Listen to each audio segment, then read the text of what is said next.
What are temporary and perpetual injunction. तो temporary जो है ड्यूरिंग ट्रायल किसी भी स्टेज पे ग्रांट किया जाता है, ठीक है, ये एक ऑर्डर होता है। परपेचुअल क्या होता है, जब ट्रायल खत्म हो जाता है तब कोर्ट मेरिट के आधार पर किसी दूसरे पक्ष के अगेंस्ट परमानेंट इंजंक्शन ग्रांट करता है, ठीक है। अब ये कब कब इंजंक्शन आपका रिफ्यूज कर सकता है कोर्ट, इसके बारे में भी पूछ रहा है।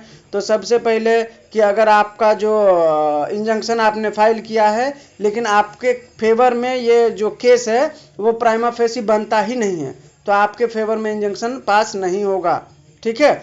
दूसरा, जब इंजंक्शन कोर्ट फाइल ऑर्डर करने वाला होता है और प्लेंटिफ का कंडक्ट अपने आप में सवालिया निशान खड़ा करता है, तो जज समझ जाता है कि नहीं यहाँ इंजंक्शन पास करेंगे तो ये कुछ ना कुछ तो घोटाला कर देगा, ठीक है। तो क्वेश्चनेबल रहेगा अगर कंडक्ट प्लेंटिफ का, तो भी रिफ्यूज कर देगा कोर्ट। अगला है आपका, अगर आपने इंजंक्शन फाइल करने में डिले कर दिया तो भी रिफ्यूज कर देंगे। अगर आपने किसी मटेरियल फैक्ट को सप्रेस करने की कोशिश करी, दबाने की कोशिश करी, तो भी कोर्ट जो है रिफ्यूज कर देगा। अगर प्लेंटिफ का जो है इंटरेस्ट ही नहीं है उस मैटर में, फिर भी उसने इंजंक्शन फाइल कर दिया, तो भी इंजंक्शन कोर्ट जो है रिफ्यूज कर देगा। एक सेकेंड, ठीक है। इसके बाद जो है कोर्ट, अगर आपके पास कोई अल्टरनेटिव रेमेडी है तो भी कोर्ट बोलेगा कि आप उसमें जाइए, अल्टरनेटिव रेमेडी लीजिए, आपको इंजंक्शन ऑर्डर नहीं मिलेगा, ठीक है। इसके बाद अगर आपके इंजंक्शन ऑर्डर पास करने से किसी भी तरीके के लॉ वायलेट हो सकते हैं तो कोर्ट ऐसे मामले में भी इंजंक्शन ग्रांट नहीं करता है, ठीक है। इंजंक्शन, अगर कोई ऐसा ऑर्डर है, ऐसा डिस्प्यूट है जिसमें कोई प्रोजेक्ट रुक सकता है, ठीक है, आपके एक इंजंक्शन फाइल करने से, तो कोर्ट ऐसे में भी इंजंक्शन देने से रिफ्यूज कर सकता है, ठीक है। और इसके बाद कोर्ट जो है क्रिमिनल केस में इंजंक्शन ग्रांट नहीं करता। ये मेजर पॉइंट याद रखना, ये सवाल शायद आए, ठीक है, क्योंकि ये भेजा है तो आना ही है, ठीक है।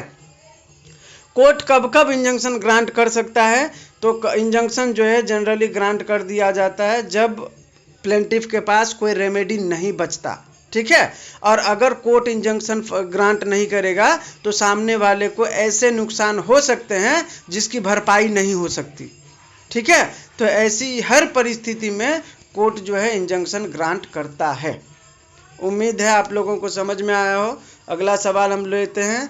अगला सवाल है आपका, write in detail about principle related to the standard form of contract. तो सबसे पहले मैंने आपको बताया था कि किसी भी कॉन्सेप्ट से अगर आपको लॉन्ग आंसर पूछे तो सबसे पहले उस कॉन्सेप्ट को डिफाइन कर दो, ठीक है, कि वो होता क्या है। इसके बाद जो आपका सवाल है उसको एक्सप्लेन करो, तो एग्जामिनर जो होता है वो समझता है कि नहीं यार इसने पहले डिफाइन किया है फिर हमें उसके बारे में समझाया है, तो ये थोड़ा अच्छा इम्पैक्ट पड़ता है इससे, ठीक है। तो सबसे पहले हम समझेंगे कि स्टैंडर्ड फॉर्म ऑफ कॉन्ट्रैक्ट होता क्या है। A standard form of contract is a pre-written agreement with terms and conditions that are non-negotiable. The other party must accept the terms or leave the contract. ठीक है। या तो देखिए, ये ऐसे परिस्थिति में क्या होता है पता है, जैसे मान के चलो आप किसी बड़े कंपनी में काम करते हो, ठीक है, PVR मल्टीप्लेक्स हो गया, या आपका बड़े बड़े जो फिल्म ये थिएटर होते हैं, उसमें जो कोई भी बंदा जाता है ना जॉब के लिए, तो उनका पहले से एक परफॉर्मा तैयार होता है, ठीक है, कि भाई मेरे यहाँ काम करोगे तो ये टर्म्स और कंडीशंस को आपको फॉलो करना पड़ेगा, ठीक है। अगर आपको फॉलो करना है तो आप जुड़ो, जॉब करो, नहीं करना है तो आप छोड़ दो, सीधा, ठीक है। तो उसमें आप निगोशिएबल नहीं कर सकते कि सर ये टर्म बदल दो ना मेरे लिए, नहीं। जो बड़ी बड़ी कंपनियां होती है, बड़े बड़े बिजनेसमैन होते हैं, उनका अपना पहले से फॉर्मेट तैयार होता है कि अगर हमको स्टाफ रखना है तो उसके लिए टर्म और कंडीशन होंगे, ठीक है। तो इसी को बोला जाता है स्टैंडर्ड फॉर्म ऑफ कॉन्ट्रैक्ट, कि ये भाई पहले से तैयार है ये एग्रीमेंट, अगर आपको इसमें जाना है तो आपको ये फॉलो करना है, अगर नहीं करना है तो निकल जाओ, नो बार्गेनिंग, नो निगोशिएशन, ठीक है। अब देखो आगे, why are standard form contract use. ये जो स्टैंडर्ड फॉर्म ऑफ कॉन्ट्रैक्ट है इसका यूज क्यों हो रहा है, क्यों, ठीक है। तो सबसे पहला है सेव टाइम एंड मनी। इससे क्या होता है, मैं कोई स्टाफ आएगा, वो अपना टर्म कंडीशन बताएगा, मैं आऊँगा, मैं अपना टर्म कंडीशन बताऊँगा, कंपनी बोलेगी ये टर्म कंडीशन है, तो इसमें क्या है, टाइम जाया होगा, फिर उसके लिए अलग से डॉक्यूमेंट निकालो, इसका ये अलग करो, वो अलग करो। तो ये जो स्टैंडर्ड फॉर्म ऑफ कॉन्ट्रैक्ट है, ये समय बचाता है कि भाई मेरे पास ये है ये टर्म, तुमको मानना है तो आओ, नहीं तो जाओ, सिंपल।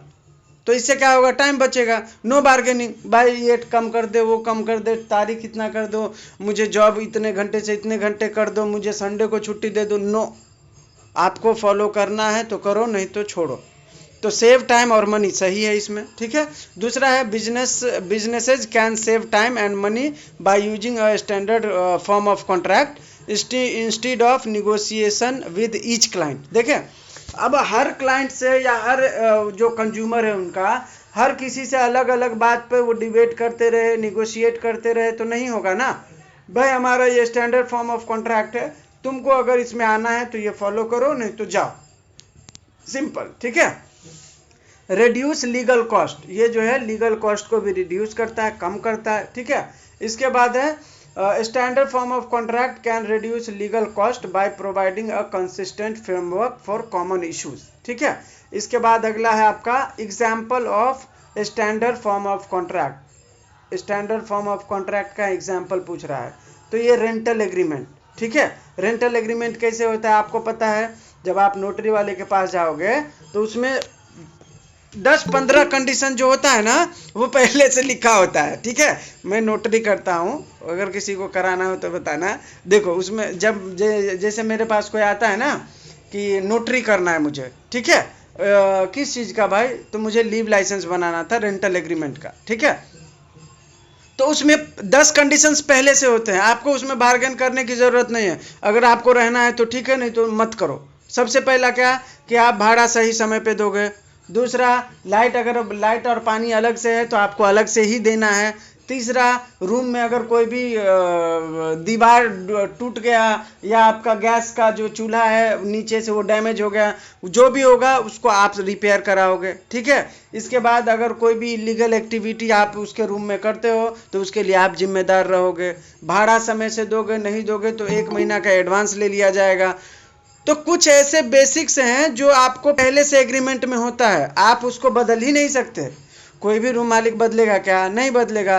रेंट के 10 नियम होते ही हैं। जैसे आपको डिपॉजिट दिए हो तो आपको जब खाली करोगे तो 1 महीना पहले बताना है, फिर आपको वो डिपॉजिट वापस दे देगा।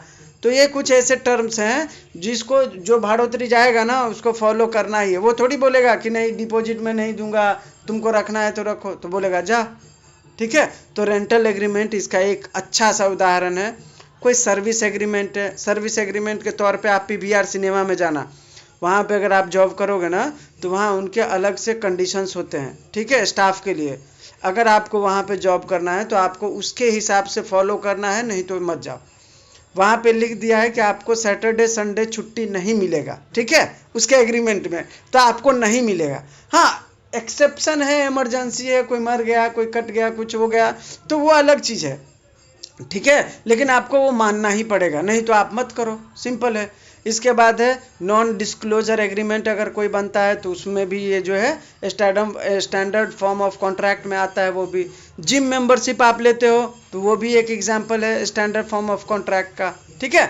तो ये सब जो है आपका स्टैंडर्ड फॉर्म ऑफ कॉन्ट्रैक्ट का जो है मेन ये है एग्जाम्पल, ठीक है।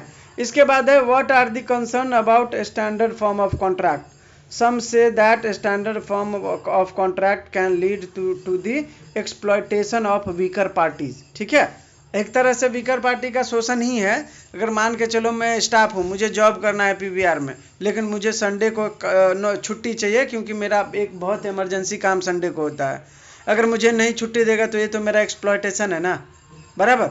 वो पहले से एग्रीमेंट बना दिया है और मुझे ही उसको फॉलो करना है, तो ये तो गलत है ना। मुझे भी जो कुछ कहना है वो बोल सकता हूँ, तब तो मेरा राइट इक्वल हुआ ना। अगर वो अपने पहले से प्री एग्रीमेंट बना रखा है और मुझे उसको फॉलो करना है तो वो रखेगा, नहीं तो नहीं रखेगा, तो ये तो एक्सप्लॉयटेशन ही हुआ ना। तो कुछ लोग मानते हैं कि ये एक्सप्लॉयटेशन है, कुछ लोग मानते हैं कि नहीं ये सही है, ठीक है, क्योंकि इसमें क्या है, प्रॉब्लम नहीं होता है, पहले से सब निर्धारित होता है, आपको अगर करना है तो करो, नहीं करना है तो मत करो, सिंपल है, ठीक है। तो बस यही है। इसके बाद हम आगे बढ़ते हैं। अगला सवाल है आपका, देखो ये समझना है, ये सवाल बहुत ट्रिकी है। All agreements are contract but all contracts are not agreement, explain. ठीक है, जिसने मेरा पढ़ा होगा, ये आंसर मैंने मतलब अपने से बनाया, शांति से बैठ के। ये बहुत मस्त आंसर है इसका, मैं बताता हूँ। देखो, all agreement are contract but all contract are not agreement, why, explain. देखिए, all contract are agreement but not all agreement are contract because contract are legally binding while agreement may not be. ठीक है, अब देखो एग्रीमेंट क्या होता है। An agreement is mutual understanding between two और more parties about their rights and liabilities और responsibilities. Agreement can be informal and may not B legally binding. अभी एग्रीमेंट का क्या है, कोई ऑफर देगा, उसको कोई एक्सेप्ट करेगा तो वो प्रॉमिस बन जाएगा। ठीक है, अब वो प्रॉमिस को कोई कंसीडरेशन दे देगा तो एग्रीमेंट बन जाएगा। ठीक है, अभी देखो कोई 7 साल का बच्चा है, वो आइसक्रीम खरीदने गया। ठीक है, उसने वेंडर को 10 रुपये दिए, उसको उसके बदले में आइसक्रीम दिया। तो बच्चे ने क्या ऑफर किया कि भाई मुझे आइसक्रीम चाहिए। सामने वाले ने पैसा लिया, कंसीडरेशन ले लिया, ठीक है, और उसने उसको आइसक्रीम दे दिया। यहाँ पे एग्रीमेंट बन गया। ठीक है, लेकिन ये एग्रीमेंट कॉन्ट्रैक्ट नहीं बन सकता। क्यों? क्योंकि कॉन्ट्रैक्ट का मानना है कि कोई भी एग्रीमेंट अगर इन्फोर्सिएबल है, इन्फोर्सिएबल का मतलब है कि एग्रीमेंट प्लस सेक्शन 10, सेक्शन 10 में इन्फोर्सिएबल कब कब होगा उसके बारे में प्रोविजन। हाँ, एक सेकेंड कर लिए हैं।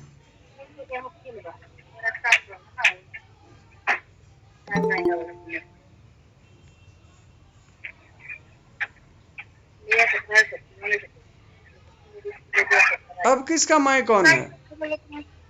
सर अंकिता करके कोई है, उसका माइक ऑन है। Ankita please switch off your mic. हाँ, ऑफ कर दे। ठीक है, सॉरी। हाँ, ठीक है, तो देखो एग्रीमेंट का मतलब है वो जो बच्चे ने आइसक्रीम लिया, उसके बदले उसने पैसे दिए। ठीक है, तो ये एग्रीमेंट हो गया। लेकिन ये कॉन्ट्रैक्ट नहीं हो सकता। क्यों? क्योंकि 7 साल का बच्चा अगर किसी के साथ कॉन्ट्रैक्ट करता है तो वो वैलिड होगा क्या? नहीं होगा। जबकि कॉन्ट्रैक्ट क्या बोलता है कि कोई भी एग्रीमेंट हो और वो लॉ के द्वारा इन्फोर्सिएबल है तब वो कॉन्ट्रैक्ट होगा। ठीक है, तो इसको समझो। पहले सबसे अच्छा तरीके से बताता हूँ। देखो, एग्रीमेंट कब होता है? कोई पहले ये देता है ऑफर, फिर उसको कोई एक्सेप्ट करेगा। ठीक है, अब एक्सेप्ट करने के बाद वो प्रॉमिस बन जाएगा कि भाई मैं तुमसे ये सामान लेने वाला हूँ, प्रॉमिस हो गया। अब वो उसके बदले कंसिडरेशन देगा। ठीक है, कंसिडरेशन दिया, एग्रीमेंट बन गया है। ठीक है, अब जब तक इसमें लीगली इन्फोर्सिएबल नहीं आएगा, जब तक इसमें कुछ लीगल पॉइंट नहीं आएंगे, तब तक ये कॉन्ट्रैक्ट नहीं बनेगा। ठीक है, तो कॉन्ट्रैक्ट को बनाने, इसको एग्रीमेंट को कॉन्ट्रैक्ट बनाने के लिए क्या चाहिए अपने को? इसमें कुछ लीगल पॉइंट चाहिए ना। तो लीगल पॉइंट, यहाँ पे बच्चा 7 साल का है तो लीगल पॉइंट कैसे आएगा? नहीं आएगा। तो ये सिर्फ एग्रीमेंट है। तो कोई भी एग्रीमेंट जो होता है वो लीगल हो सकता है, लीगल इन्फोर्सिएबल, और नहीं भी हो सकता है। यहाँ 7 साल का बच्चा था तो लीगली इन्फोर्सिएबल नहीं है। अगर 20 साल का बच्चा होता तो हो सकता था। भाई लीगली इन्फोर्सिएबल क्यों नहीं होगा? तो फिर वो एग्रीमेंट जो है लीगली इन्फोर्सिएबल होता।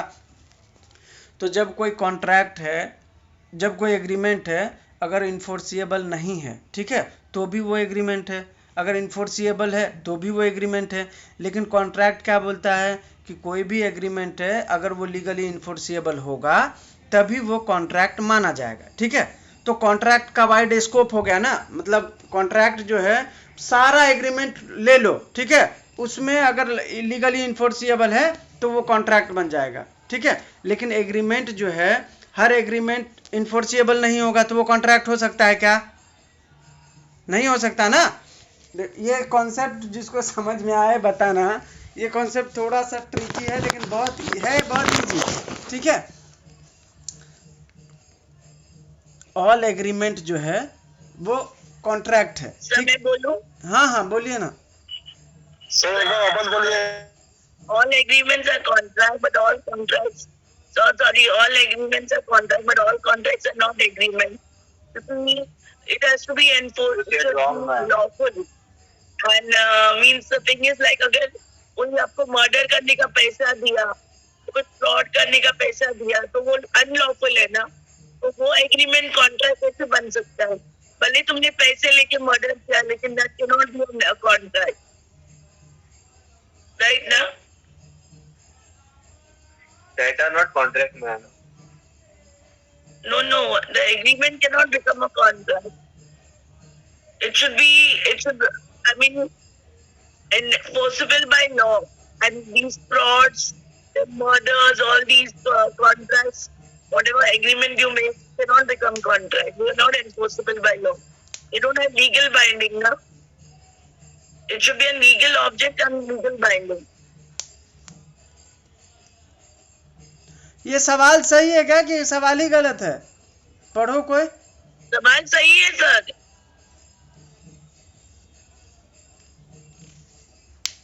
किसी को इंटरप्रेट करना है इसमें? नहीं सर, सवाल सही है। All contracts are agreement. अरे नहीं, तो सवाल ही नहीं है ना, सवाल पूछ, सवाल में गलत है फिर ये सवाल यार। नहीं, सवाल सही है सर।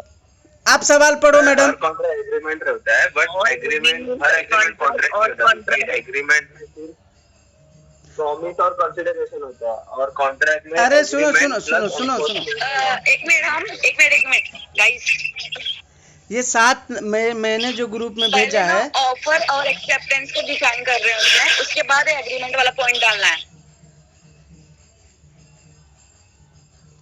देखो ये जो मैं 7 नंबर का सवाल बनाया हूँ, इसमें क्या लिखा है, मेरे हिसाब से ये सवाल गलत है। आप लोग जो बोल रहे हो वो सही है सवाल, लेकिन मैंने ये सवाल यहाँ पे गलत है। ऑल एग्रीमेंट आर कॉन्ट्रैक्ट, ठीक है, जबकि यहाँ होना चाहिए all contracts are agreement, but all agreement are not contract, ऐसा ना? करेक्ट है sir, all contracts are agreement, but all agreements are not contract, क्योंकि सर एग्रीमेंट में ना प्रपोजल। अरे यार रुको यार, रुको। करेक्ट। और सर कॉन्ट्रैक्ट में एग्रीमेंट प्लस एनफोर्समेंट। देखो जो मैंने भेजा है वो सवाल पढ़ो एक बार। हाँ, आपने जो लिखा है सर गलत लिखा है। तो वही तो बोल रहा हूँ यार मैं, सवाल में कॉन्ट्रैक्ट नहीं होता है, करेक्ट वही बोल रहा हूँ मैं। ये सवाल मैं जो सवाल पढ़ रहा हूँ ना, वो सवाल ही गलत है। आप लोग बोल सही रहे हो, लेकिन सवाल गलत है, वही तो कंफ्यूजन है थोड़ा सा। छोड़ो सर, नेक्स्ट क्वेश्चन में जाएंगे। ठीक है, नहीं ये ट्री मतलब ये सवाल है बहुत ईजी, क्योंकि देखो ये जो आपने बोला ना एकदम सही बोला है कि सिर्फ दोनों में अंतर सिर्फ इतना है कि हाँ ये सवाल सही है, करेक्ट, उसमें सवाल ही गलत था। और इसमें सबसे अच्छा एग्जाम्पल क्या है ट्रिकी वाला, मतलब कि भाई देखो एग्रीमेंट जो होता है ऑफर एक्सेप्टेंस, ठीक है, और कंसिडरेशन है तो एग्रीमेंट है। अगर एग्रीमेंट लॉफुली इन्फोर्सिएबल है तो वो कॉन्ट्रैक्ट है। बस इतना अंतर समझ लोगे ना तो इसका आंसर बहुत ईजी है। ठीक है, चलो ठीक है, अगला सवाल है आपका, what is rescission of a contract and when can the court order rescission. ठीक है, what are the limitation to exercising this right. अब सवाल आपसे पूछ रहा है रेसिशन के बारे में, तो सबसे पहले हम क्या करेंगे, इसको डिफाइन करेंगे। ठीक है, rescission of a contract means legally cancelling a contract. ठीक है, कोई कॉन्ट्रैक्ट है जिसको आप लीगली कैंसिल कर रहे हो तो उसको बोला जाता है rescission of a contract, effectively treating it as if it never existed. ठीक है, and restoring the parties to their position before the contract was formed. A court may order rescission when a court was formed under circumstances like fraud, misrepresentation, mistake, duress, undue influence. ठीक है, but limitations include the need to act promptly, the ability to restore parties to their original position, and the presence of third party right that might be affected by the rescission. ये बोल रहा है कि कोई भी contract बना था उसमें फ्रॉड हुआ है, रिप्रेजेंटेशन के साथ किया गया था, या बाय मिस्टेक हुआ है, अनडू इन्फ्लुएंस के साथ बना था, ठीक है। तो ऐसी परिस्थितियों में आप कॉन्ट्रैक्ट को कैंसिल कराने के लिए जा सकते हो कोर्ट में, ठीक है। इसी प्रोसेस को बोला जाता है रेसिशन ऑफ कॉन्ट्रैक्ट। अगला बोल रहा है व्हेन अ कोर्ट में ऑर्डर रेसिशन, ठीक है। कब कब कोर्ट जो है आपके कॉन्ट्रैक्ट को कैंसिल करने का ऑर्डर पास कर सकता है, ये भी सवाल था ना ऊपर में, when can the court order rescission. तो इसका जवाब है, पहला है विशिएटिंग फैक्टर, दूसरा है मटेरियल फैक्टर, तीसरा है म्यूचुअल कंसेंट। ऐसा अभी देखो क्या है विशिएटिंग फैक्टर क्या होता है। When a contract was formed due to a vitiating factor like fraud, misrepresentation, mistake, duress और इंड्यू इन्फ्लुएंस, ठीक है। अगर ये चीज़ें किसी कॉन्ट्रैक्ट में शामिल हुई हैं, ठीक है, बाय फ्रॉड हुआ है या बाय मिसरिप्रेजेंटेशन हुआ है, तो कोर्ट जो है उस मसले में, उस मामले में कोर्ट जो है रेसिशन का ऑर्डर पास कर सकता है, ठीक है। दूसरा है material breach, if one party significantly breach the terms of the contract. कोई कॉन्ट्रैक्ट आपने बनाया था और कोई जो पार्टी है वो सिग्निफिकेंटली ब्रीच कर रहा है उस टर्म्स को, ठीक है, तब आप कोर्ट में रेसिशन के लिए जा सकते हो। और म्यूचुअल कंसेंट, जब दोनों पार्टी एग्री हो जाएगा कि भाई हमारा कॉन्ट्रैक्ट जो है ना यहीं पे ख़त्म करते हैं, अब आगे नहीं हो पाएगा, ठीक है, तो म्यूचुअल कंसेंट से भी आप रेसिशन में जा सकते हो, ठीक है। अब लिमिटेशन क्या है, तो लिमिटेशन भी पूछा है। तो देखो, a party seeking rescission must act promptly after discovering the ground of rescission, ठीक है। अगर किसी को पता चलता है कि भाई हमारा जो ये कॉन्ट्रैक्ट है उसको मतलब कैंसिल करने के मेरे पास पर्याप्त आधार हैं, तो उसको तुरंत जाना चाहिए कैंसिल कराने के लिए, ठीक है। ऐसा नहीं है कि आज मुझे पता चला कि यार ये तो बेईमानी से किया है और मैं साल भर बाद जाता हूँ उसको कैंसिल कराने, नहीं। अगर आपको आज पता चला है ना, तो आप आज का आज फाइल कर दो कोर्ट में कि सर यहाँ पे फ्रॉड हुआ था, कैंसिल करो कॉन्ट्रैक्ट, ठीक है, बस। इसके बाद एग्जाम्पल है और रेटिफिकेशन, ये सब इतना आपको डीप में नहीं पढ़ना है। एक एग्जाम्पल दिया है वो पढ़ लेते हैं। If a car dealership misrepresent the condition of a car to a buyer, the buyer could seek rescission of a contract, ठीक है। मैं कार खरीदने गया, जो गाड़ी वाला है, जो वेंडर है, जो शॉपकीपर है, उसने मुझे कार के बारे में बताया नहीं कि वो कार का कंडीशन कैसा है, ठीक है। मुझे लेने के बाद पता चला कि कार का अंदर से पूरा सामान ही पुर्जा खराब है, ठीक है, तो ये तो मिस रिप्रेजेंटेशन किया ना, तो मैं तुरंत वो कैंसिल कराने के लिए जा सकता हूँ कि मुझे इससे कार वो नहीं लेना है करके, ठीक है, और मुझे वो पैसा वापस चाहिए। आप उसको काट दो, आपका पैसा वापस लो, कोर्ट या आपका काम करा के दे देगा, ठीक है। तो ये होता है। इसके बाद अगला सवाल है discuss the doctrine of frustration, ठीक है, and the specific causes of frustration. तो सबसे पहले आपको डॉक्ट्रिन ऑफ फ्रस्ट्रेशन के बारे में बताना है, ठीक है। तो the doctrine of frustration in contract law refers to a legal principle that allows a contract to be discharged when an unforeseen event occurs after its formation, ठीक है, making it impossible or radically different to perform the agreed upon obligation with the key aspect। देखो इतना deep में नहीं पढ़ना है, अपने को सबसे एक एग्जांपल देता हूँ, आप समझ जाओगे। मीका सिंह सिंगर है, ठीक है, उसको आरती ने अपने शादी में बुलाया था कि भाई तुमको हमारे स्टेज पर जहाँ शादी करने वाले हम लोग, वहाँ पे आपको गीत गाना है, सॉन्ग गाना है, ठीक है। अब जब आरती के यहाँ पे वो आने वाला था, आ गया, तो पूरा स्टेज जो है ना उसका, जहाँ पे वो गीत गाने वाला था, पूरा डिस्ट्रॉय हो गया ड्यू टू, मतलब समझ लो बारिश होने लगा, पूरा खराब हो गया, ठीक है। तो वहाँ पे वो जो बंदा है वो नहीं कर पाया मीका सिंह परफॉर्म, ठीक है। तो अब आप उसके लिए मीका सिंह को जो है ना वो लायबल नहीं ठहरा सकते, वो वहाँ पे आपका जो एग्रीमेंट था वो फ्रस्ट्रेट हो गया, ठीक है। क्यों? क्योंकि वो उसके हाथ में तो नहीं था ना गाना।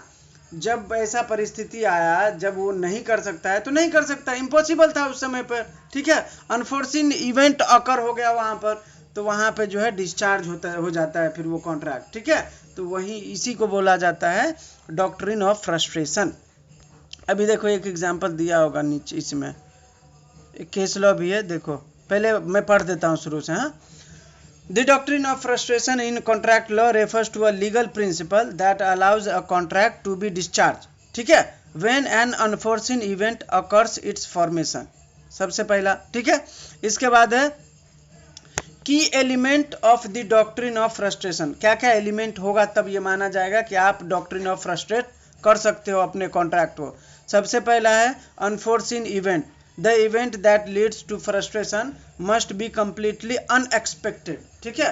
वो बाढ़ आ जाएगा, तभी बारिश हो जाएगा भयंकर, किसी को पता था क्या, अनएक्सपेक्टेड था, ठीक है। तो ऐसे में आप फ्रस्ट्रेट कर सकते हो, उस कॉन्ट्रैक्ट को वो कर सकते हो, ठीक है। दूसरा है रेडिकल चेंज इन सर्कमस्टांसेज, परिस्थितियां बिल्कुल विपरीत हो गई, तुरंत बदल गया, ठीक है, रेडिकल चेंजेस आ गए उसमें, तो भी ये जो है आपका डॉक्ट्रिन ऑफ फ्रस्ट्रेशन वर्क करता है। No fault of other party, वहाँ जो बाढ़ आ गया, बारिश हो गया, किसी पार्टी का फॉल्ट था क्या उसमें? नहीं था, ठीक है, कोई जानबूझ के थोड़ी ना वहाँ पे बाढ़ ला दिया या बारिश करा दिया, नहीं।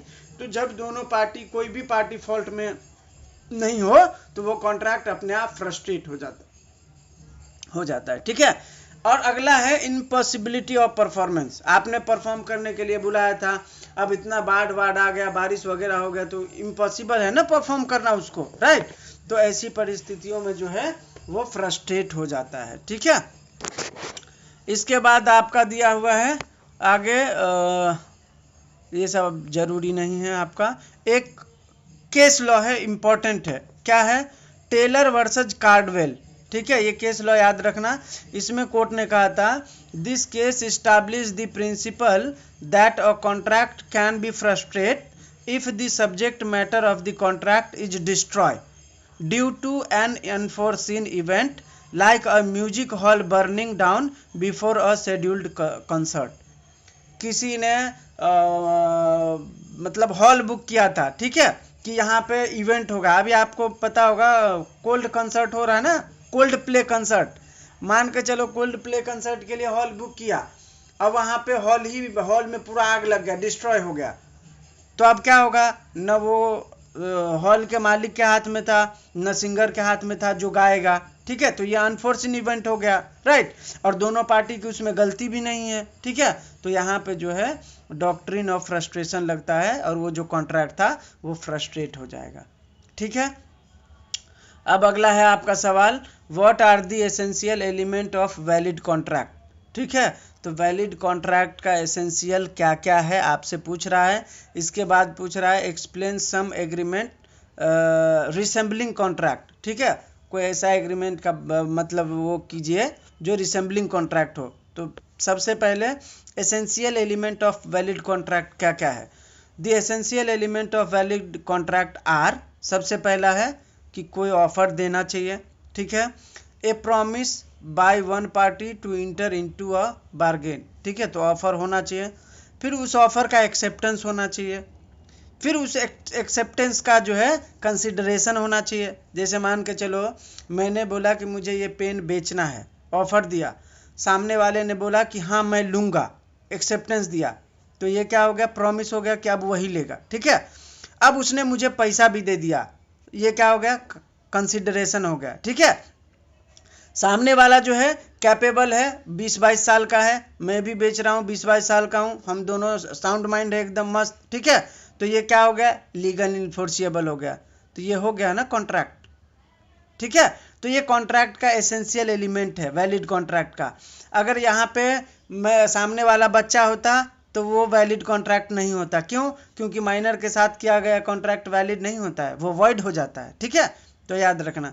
तो अगर आपका ऑफर है, एक्सेप्टेंस है, कंसिडरेशन भी है, सामने वाला कैपेबल है, ठीक है, और वो लीगल पर्पज के लिए कॉन्ट्रैक्ट बन रहा है, ठीक है, लीगैलिटी है उसमें। जैसे मैं पेन बेच रहा हूँ, यहाँ पे कोई मैं मर्डर वेपन नहीं बेच रहा हूँ या मैं ड्रग्स नहीं बेच रहा हूँ, राइट, मैं कुछ लीगल बेच रहा हूँ ना, पेन वेन बेच रहा हूँ, ठीक है। तो ये जो 4-5 चीज़ें हैं वो वैलिड एग्रीमेंट के, वैलिड कॉन्ट्रैक्ट के जो हैं एसेंशियल माने जाते हैं, ठीक है। अभी है all of these element must be present for a contract to be valid and enforceable, ठीक है। अगर कोई भी इसमें से अगर वो रहा मिसिंग तो वो इनवैलिड हो जाएगा कॉन्ट्रैक्ट, ठीक है। अब इसमें क्या था? Explain some agreement resembling contract, the Indian Contract Act recognise certain relation resembling, ठीक है, those created by a contract commonly known as quasi contract, ठीक है, क्वाजी कॉन्ट्रैक्ट के बारे में यहाँ पे है। These are obligation to arise not from any agreement between parties but from principle of natural justice and equity. The law imposes these obligations to prevent unjust enrichment and ensure fairness in dealing between parties, ठीक है। तो ये इतना deep में मत पढ़ो, बस हो गया, ये मेन ये था। इसके बाद आगे बढ़ते हैं, नहीं तो फिर पूरा छूट जाएगा और, ठीक है। अगला है discuss the recovery of possession of immovable property under specific relief act, ठीक है। तो कल हम लोगों ने किया था, मैं पढ़ रहा हूँ। Under a specific relief act, a person can recover possession of immovable property through a legal suit, ठीक है, if they have wrongfully dispossessed। मैंने बताया था कल कि किसी भी बंदे को अगर कोई लॉफुली पजेस कर रहा है किसी प्रॉपर्टी को, ठीक है, अगर उसको आप रॉन्गफुली डिस्पजेस कर रहे हो तो वो बंदा लीगल सूट कोर्ट में फाइल कर सकता है। अब सेटल्ड पोजेशन का मैंने क्या क्या बोला था कल? सबसे पहले बोला था मैंने आपको कि भाई वो उस जगह का जो है क्या बोलते हैं उसको, इंजॉय कर रहा हो, ठीक है, उस जगह को वो इंजॉय कर रहा हो। दूसरा वो इंजॉयमेंट उसका कंटिन्यूएंस हो, ठीक है। और तीसरा उसका वो लॉफुली इंजॉय कर रहा हो, ऐसा नहीं है कि किसी का घर लेके का जबरदस्ती और वो इंजॉय कर रहा है, ठीक है। तो ये तीन चीज़ें हैं, तो ये माना जाएगा कि उसके लॉफुली पोजेशन में है वो, ठीक है। भले ही वो भाड़े पे है, भाड़े पे है तो वो पैसा दे रहा है ना, सालों से उस पर इंजॉय कर रहा है ना, तो भाड़े पे भी है तो लीगल पोजीशन है उसका, ठीक है। अगर और मैंने एग्जांपल बताया था कि एक रूम मालिक है, 1 महीने का रेंट नहीं दिया बेचारे ने, तो उसके पूरा बोरिया बिस्तर को फेंक दिया, ठीक है, बाहर निकल, तो वो रॉन्गफुली डिस्पोजेस किया ना उसको, तो वो बंदा लीगल सूट कोर्ट में डाल सकता है, ठीक है, कि भाई इसने मुझे रॉन्गफुली डिस्पोजेस किया। अगर उसको नहीं रखना था तो मुझे बोलता कि भाई तेरा 1 महीने का दिया नहीं, अब खाली कर, मैं खाली कर देता। या वो कोर्ट जा सकता था कि भाई इसको खाली करो, एविक्शन का सूट डाल सकता था, बराबर। तो ये है। तो सेक्शन 5 जो है उसमें बताया गया है कि कब कब आप जो है लीगल पोजीशन आपका है, ठीक है, तो उसको रिकवर करने के लिए क्या क्या कर सकते हो। Section 5, this section is primary provision enabling the recovery of specific immovable property, stating that a person entitled to possession, ठीक है, can sue to regain it through prescribed legal procedure।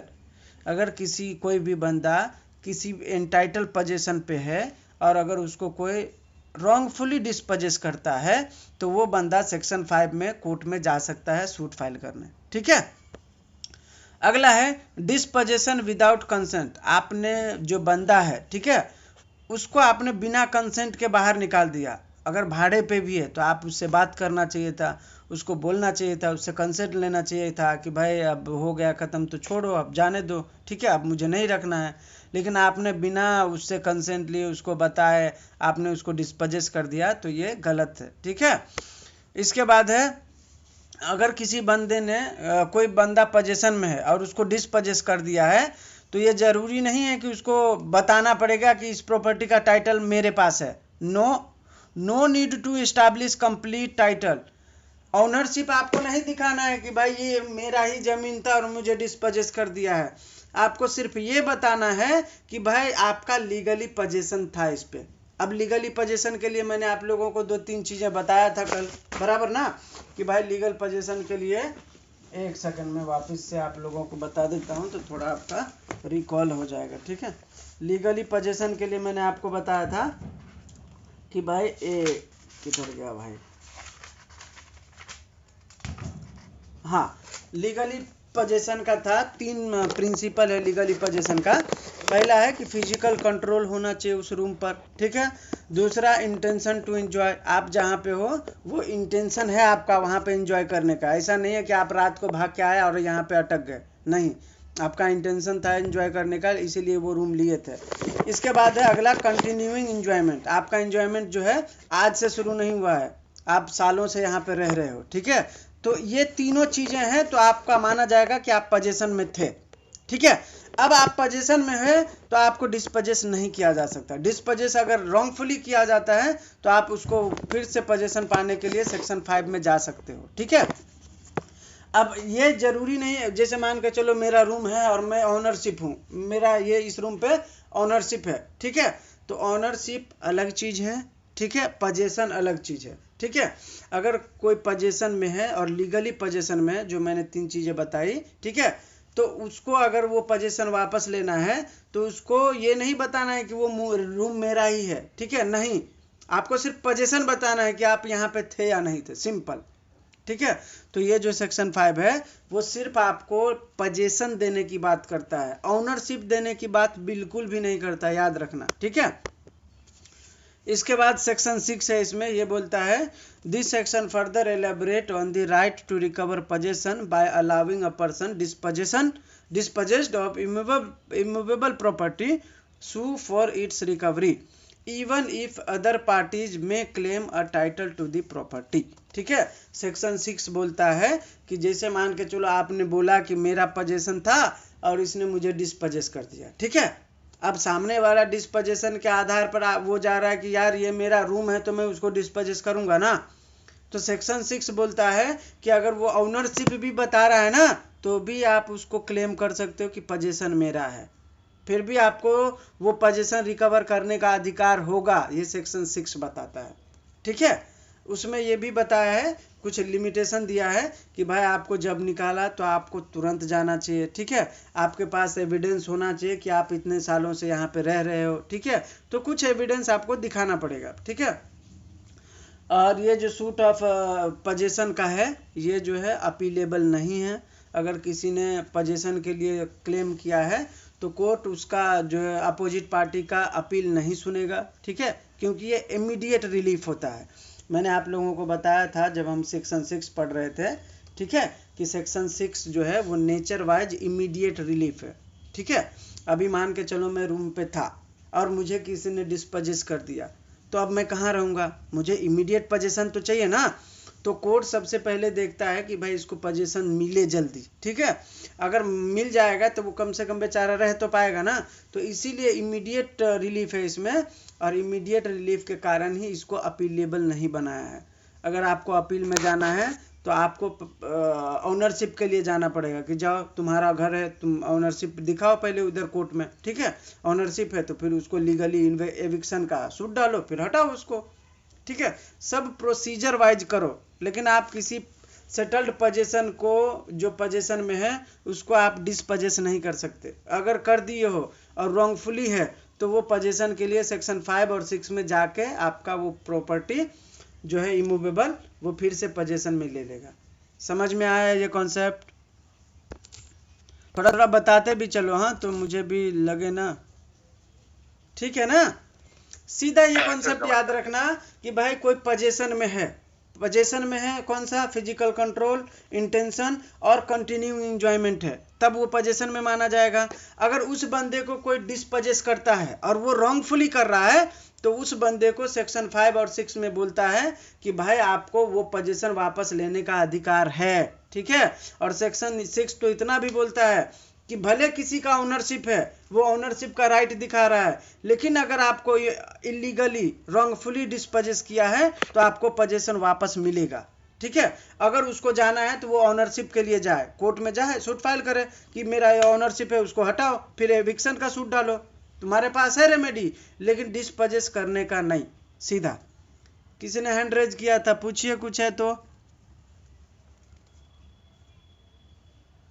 मतलब लॉ हाथ में नहीं लेना चाहिए। हाँ, आप लॉ जो है हाथ में नहीं ले सकते, करेक्ट, ठीक है। अभी हम अगला सवाल पे बढ़ते हैं क्योंकि हमारे पास सवाल बहुत है। अगला सवाल है आपका, briefly explain various modes of discharge of a contract, ठीक है। डिस्चार्ज ऑफ कॉन्ट्रैक्ट के बारे में है कि भाई आप कब कब कॉन्ट्रैक्ट से छुटकारा पा सकते हो, ठीक है।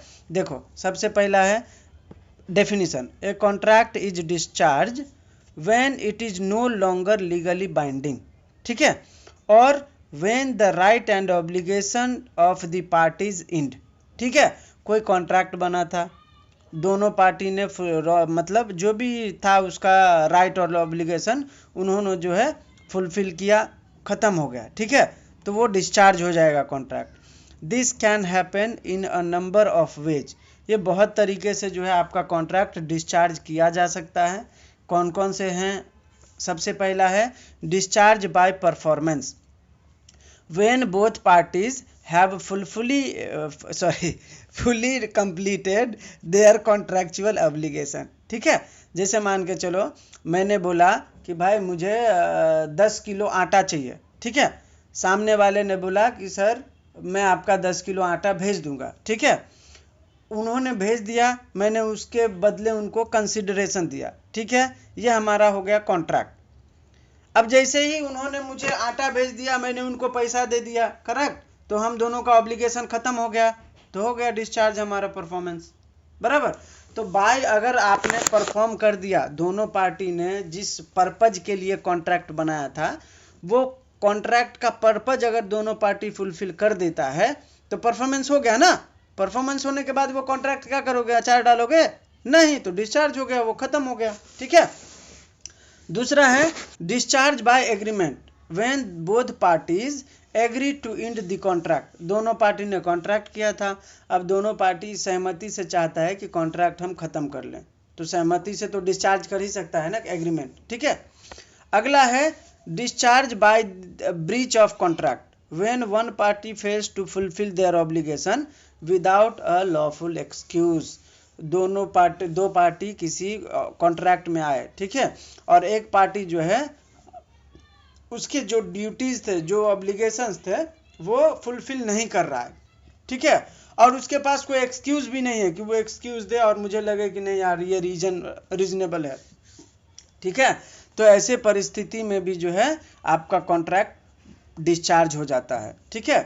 Discharge bye impossibility of performance, किसी कॉन्ट्रैक्ट में आप गए, आपका जो कॉन्ट्रैक्ट है जिसमें आपने बोला था कि मुझे ये करना है वो करेगा, अगर वो इम्पॉसिबल है उस एक्ट को परफॉर्म करने में, ठीक है, उस कॉन्ट्रैक्ट के अकॉर्डिंग चलने के लिए, ठीक है, तो भी वो डिस्चार्ज हो जाएगा, ठीक है। अगर आप परफॉर्म नहीं कर पा रहे हो, इम्पॉसिबिलिटी आ रही है उसमें, ठीक है, आपके राइट आपके ऑब्लिगेशन को फुलफिल करने में इम्पॉसिबल हो आप, तो आपका कॉन्ट्रैक्ट जो है डिस्चार्ज कर सकते हो।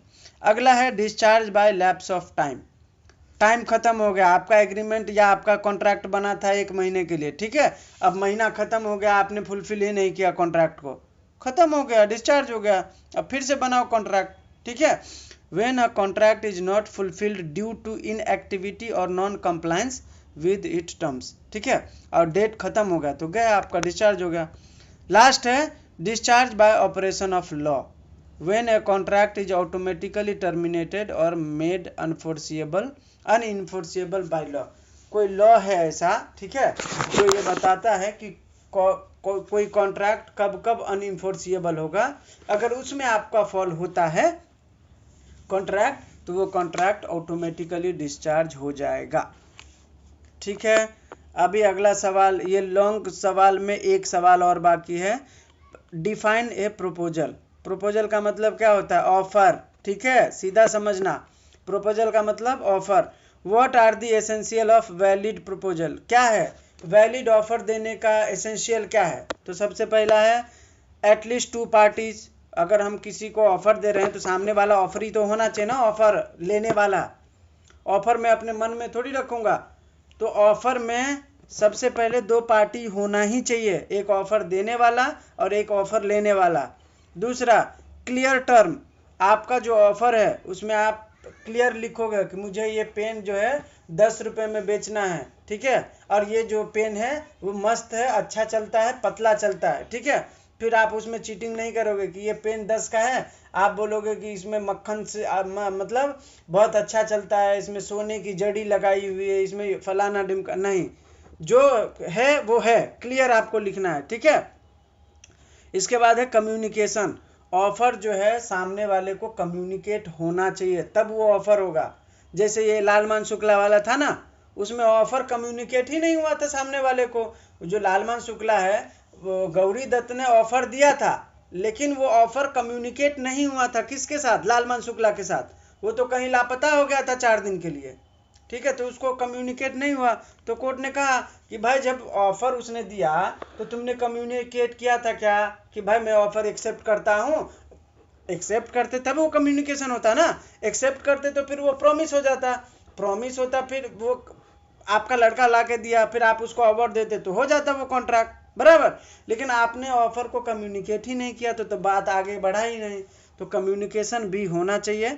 इसके बाद है capacity to create a legal relationship. Capacity तो होना ही चाहिए ना भाई। अब कोई बच्चे के साथ आप करोगे तो थोड़ी ऑफर होगा, वो नहीं होगा। The proposal must be capable, ठीक है। इसके बाद अगला है विलिंगनेस टू डू और abstain. The proposal must express A willingness, ठीक है। मैंने किसी को ऑफर दिया कि मैं ये काम आपका करूंगा, ठीक है, या मैंने बोला कि ये मुझे पेन बेचना है, तो ये बेचना ही है, ऐसा नहीं है कि मतलब किसी के दबाव में आके मैं बेच रहा हूँ। विलिंगनेस है मेरे में, ठीक है, कि मैं अपने मन से इच्छा से ये कर रहा हूँ, ऐसा।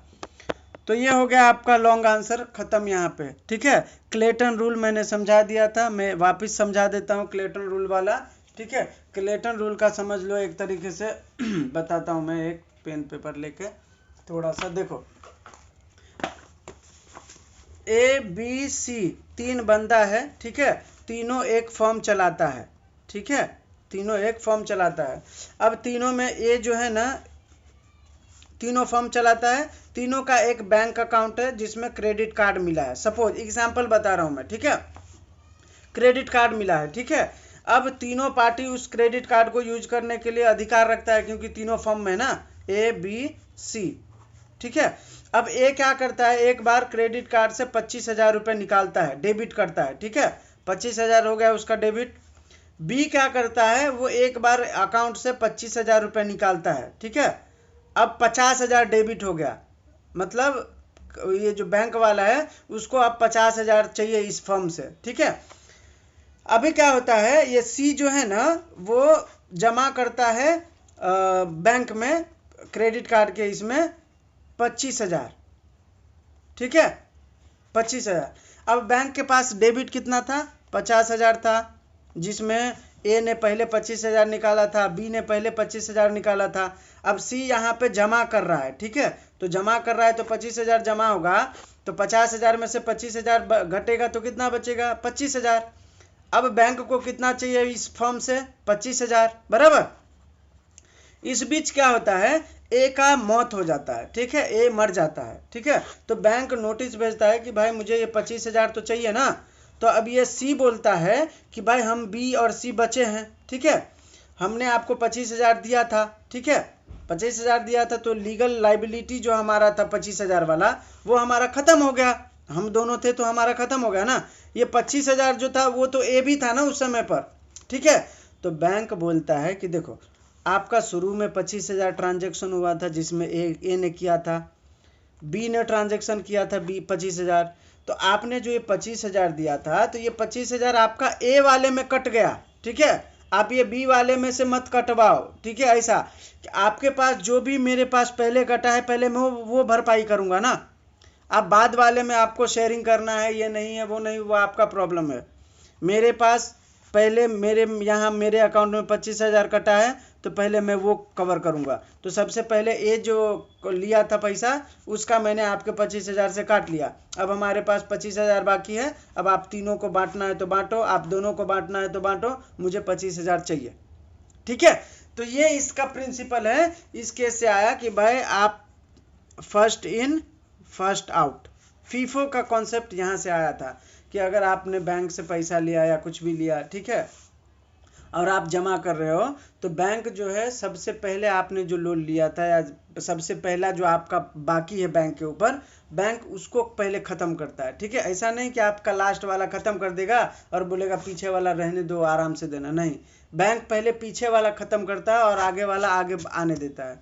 तो ये कॉन्सेप्ट इस केस से आया था, ये क्लेमन, क्या नाम है, क्लेमन रूल, क्लेटन रूल। सर हाँ बोलिए ना। मतलब पहला जो लोन लिया, सेकंड लोन, थर्ड लोन, जब हम लोग पैसे देंगे तो वो पहला जो लोन उन्हें वो काट देंगे ना। करेक्ट करेक्ट, वही है ये। और ये क्या बोल रहा था कि नहीं दूसरा वाला काट लो, तो ये बैंक बोला कि नहीं हमारे पास पहले वाला है, पहले मैं वो क्लियर करूंगा ना, FIFO, first in first out, पहले जो आया था पहले वो आउट होगा, पहले वो खत्म होगा, ठीक है ऐसा। ओके ओके, इसका मैं भेज दूंगा, नोट्स है पेज में, मैं भेज दूंगा वो, ठीक है। अगला है, देखो अब आ गए हैं हम लोग शॉर्ट नोट पे। अब क्या है सवाल, anticipatory breach of contract. An anticipatory breach of contract occurs when a party to a contract indicates that they will not fulfill their obligation before the performance date, ठीक है। This is also known as repudiation, ठीक है। ये anticipatory breach of contract कब होता है, जब कोई पार्टी इंडिकेट करता है, ठीक है, कि भाई मैं ये जो कॉन्ट्रैक्ट है इसमें जो मेरी ऑब्लिगेशन है मैं इसको फुलफिल नहीं कर पाऊंगा, और फुलफिल जब उसको करना है वो उससे पहले ही बोल देता है, ठीक है, तो उसको बोला जाता है एंटीसिपेटरी ब्रीच ऑफ कॉन्ट्रैक्ट। ये इंडिया में अप्लाई कैसे होता है, तो सेक्शन 39 जो है इंडियन कॉन्ट्रैक्ट एक्ट का, वो बात करता है एंटीसिपेटरी ब्रीच के बारे में, ठीक है। वो क्या बोलता है, this section allows the other party to claim damages and compensation if one party breaches the contract in this way, ठीक है। अब इसका एग्जाम्पल क्या है एंटीसिपेटरी ब्रीच का, a seller tells a buyer that they will not deliver goods on the agreed upon date, ठीक है। जैसे मान के चलो मैंने बोला था किसी दुकानदार को कि मुझे 10 किलो आटा चाहिए, ठीक है, इतने तारीख को, हम दोनों का कॉन्ट्रैक्ट हुआ, हमने पैसा भी दे दिया, ठीक है। अब वो मुझे जिस तारीख को आटा भेजने वाला था वो उससे पहले ही बोल दिया कि सर मैं इस तारीख को आटा नहीं भेज पाऊंगा क्योंकि मेरा माल नहीं आ पाया अभी तक, ठीक है। तो ये क्या हुआ, एंटीसिपेटरी ब्रीच हुआ, ठीक है। A seller tells a buyer that they will not deliver goods on the agreed upon date, ठीक है, डेट से पहले जो एग्रीड हुआ था उससे पहले उसने बता दिया कि मैं वो डिलीवर नहीं कर पाऊंगा। दूसरा एग्जाम्पल है, a contractor stops working on a project before it's finished. तीसरा है, an architect stops working on a project and commit their resources to a different project. अभी इसका कॉन्सिक्वेंस क्या हो सकता है, इसके परिणाम क्या हो सकते हैं एंटीसिपेटरी ब्रीच का, the other party can claim damages and compensation, ठीक है। एक पार्टी जिसने मुकर गया कि मैं नहीं कर पाऊंगा तो सामने वाला पार्टी जो है डैमेज क्लेम कर सकता है। The other party can choose to treat the contract as operative and wait until the performance to date at to hold the other party responsible, ठीक है। दूसरे पार्टी को ये भी ऑप्शन है कि भाई उसने जो तारीख दिया है फिर से आप उस वेट तक रुको, उस दिन तक रुको, ठीक है, और अगर वो नहीं कर पाता है तो फिर आप उसको सू करो कोर्ट में। आपके इसके परिणाम तो दो ही हो सकते हैं ना, जैसे मान के चलो मैंने बोला कि भाई मुझे एक वो चाहिए, क्या बोलते हैं, मुझे, मैं एक वेंडर हूँ, मुझे 50 नोटबुक चाहिए, ठीक है। अब सामने वाले ने बोला कि सर मैं 1 तारीख को आपको भेज दूंगा, ठीक है, और मुझे 2 तारीख को वो डिलीवर करना था, ठीक है। अब 2 तारीख को डिलीवर करना था मुझे, लेकिन वो 1 तारीख को नहीं भेजा, 1 तारीख से पहले ही उसने 28 को बोल दिया कि सर मैं आपको नोटबुक नहीं भेज पाऊंगा।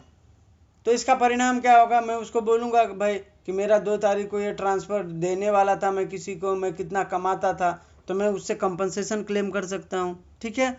या तो मैं उसको बोलूँगा कि भाई तू 1 तारीख को नहीं दे सकता है ना, 2 तारीख को दे दे, ठीक है। अगर वो 2 तारीख को जो डेट बताया था उस तारीख को भी नहीं देता है तो फिर वो रिस्पॉन्सिबल होगा कि भाई तूने जो बोला था उस तारीख को भी नहीं दिया, तो उसके लिए फिर सू करो आप उसको। तो ये सब उसके परिणाम होते हैं। एंटीसिपेटरी ब्रीच ऑफ कॉन्ट्रैक्ट यही है, ठीक है, कि भाई कोई पार्टी है जिसने कॉन्ट्रैक्ट किया था ये समझ के कि भाई मैं इस तारीख को आपका काम कर दूंगा, ठीक है।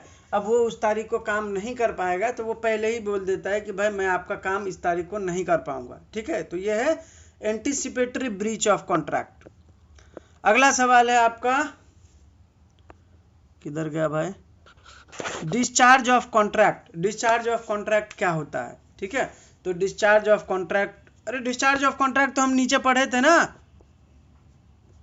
आपके कॉन्ट्रैक्ट को कब कब आप डिस्चार्ज कर सकते हो मैंने बताया था नीचे, तो हम लोग वो सवाल वापस नहीं करेंगे क्योंकि हमारे पास टाइम कम हो जाता है ना बाद में। किधर गया हमारा डिस्चार्ज ऑफ कॉन्ट्रैक्ट था ना,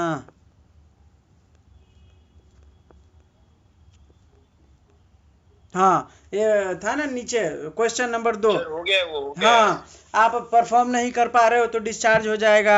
आप एग्रीमेंट के थ्रू डिस्चार्ज करना चाहते हो, दोनों पार्टी राजी हो, हाँ डिस्चार्ज कर लो। अगर कॉन्ट्रैक्ट ब्रीच हुआ है तो डिस्चार्ज हो गया। अगर परफॉर्म नहीं कर पाओगे आपके कॉन्ट्रैक्ट को तो डिस्चार्ज हो जाएगा। आपके कॉन्ट्रैक्ट का टाइम जो है लैप्स हो गया तब डिस्चार्ज हो जाएगा। अगर लॉ के द्वारा कोई ऐसा है नियम, ठीक है, जिसमें आपका कॉन्ट्रैक्ट जो है टर्मिनेट हो सकता है तो वो डिस्चार्ज हो जाएगा। ठीक है, तो डिस्चार्ज वाला हम नहीं पढ़ते हैं। इसके बाद हम सीधा बढ़ते हैं क्वेश्चन नंबर, हाँ यही है, ये है offer and invitation to offer. Offer क्या होता है? ऑफर किसी को आपने क्लियर प्रपोजल दिया है, ठीक है, दूसरे पार्टी को, तो ये ऑफर होता है। इनविटेशन टू ऑफर क्या होता है कि भाई मैंने आपको ये ऑफर दिए हैं, जब आप मेरे पास आओगे तो आप इसमें मतलब बदलाव कर सकते हो। ऐसा नहीं है, वो क्लियर नहीं होता। ऑफर क्लियर होता है लेकिन इनविटेशन टू ऑफर जो है क्लियर नहीं होता, ठीक है, याद रखना। अभी देखो इसका एग्जाम्पल डेफिनेशन पढ़ता हूँ।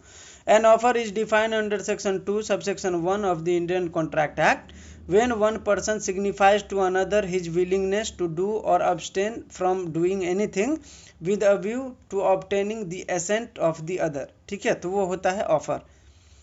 इनविटेशन टू ऑफर का मतलब है an invitation to offer refers to a communication where a person express a willingness to negotiate or receive offer but does not constitute a concurrent proposal, ठीक है, that can be legally accepted to form a binding contract.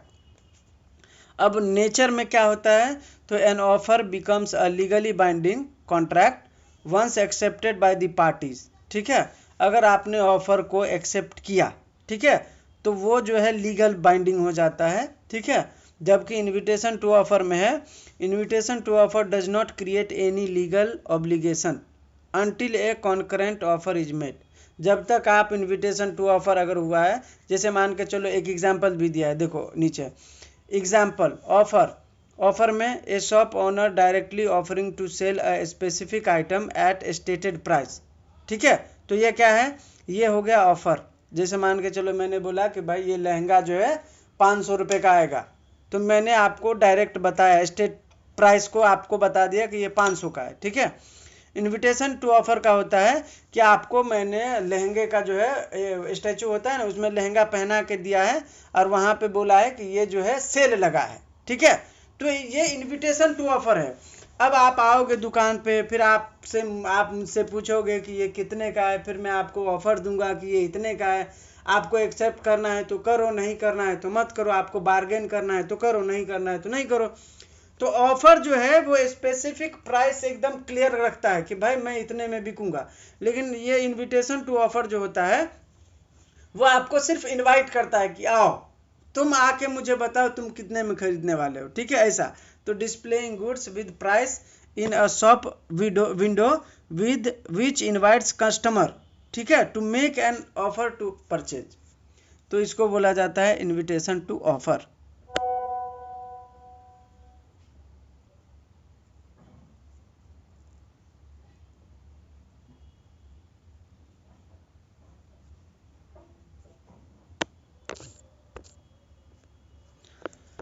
अगला है सवाल आपका, किधर गया भाई, एक सेकंड,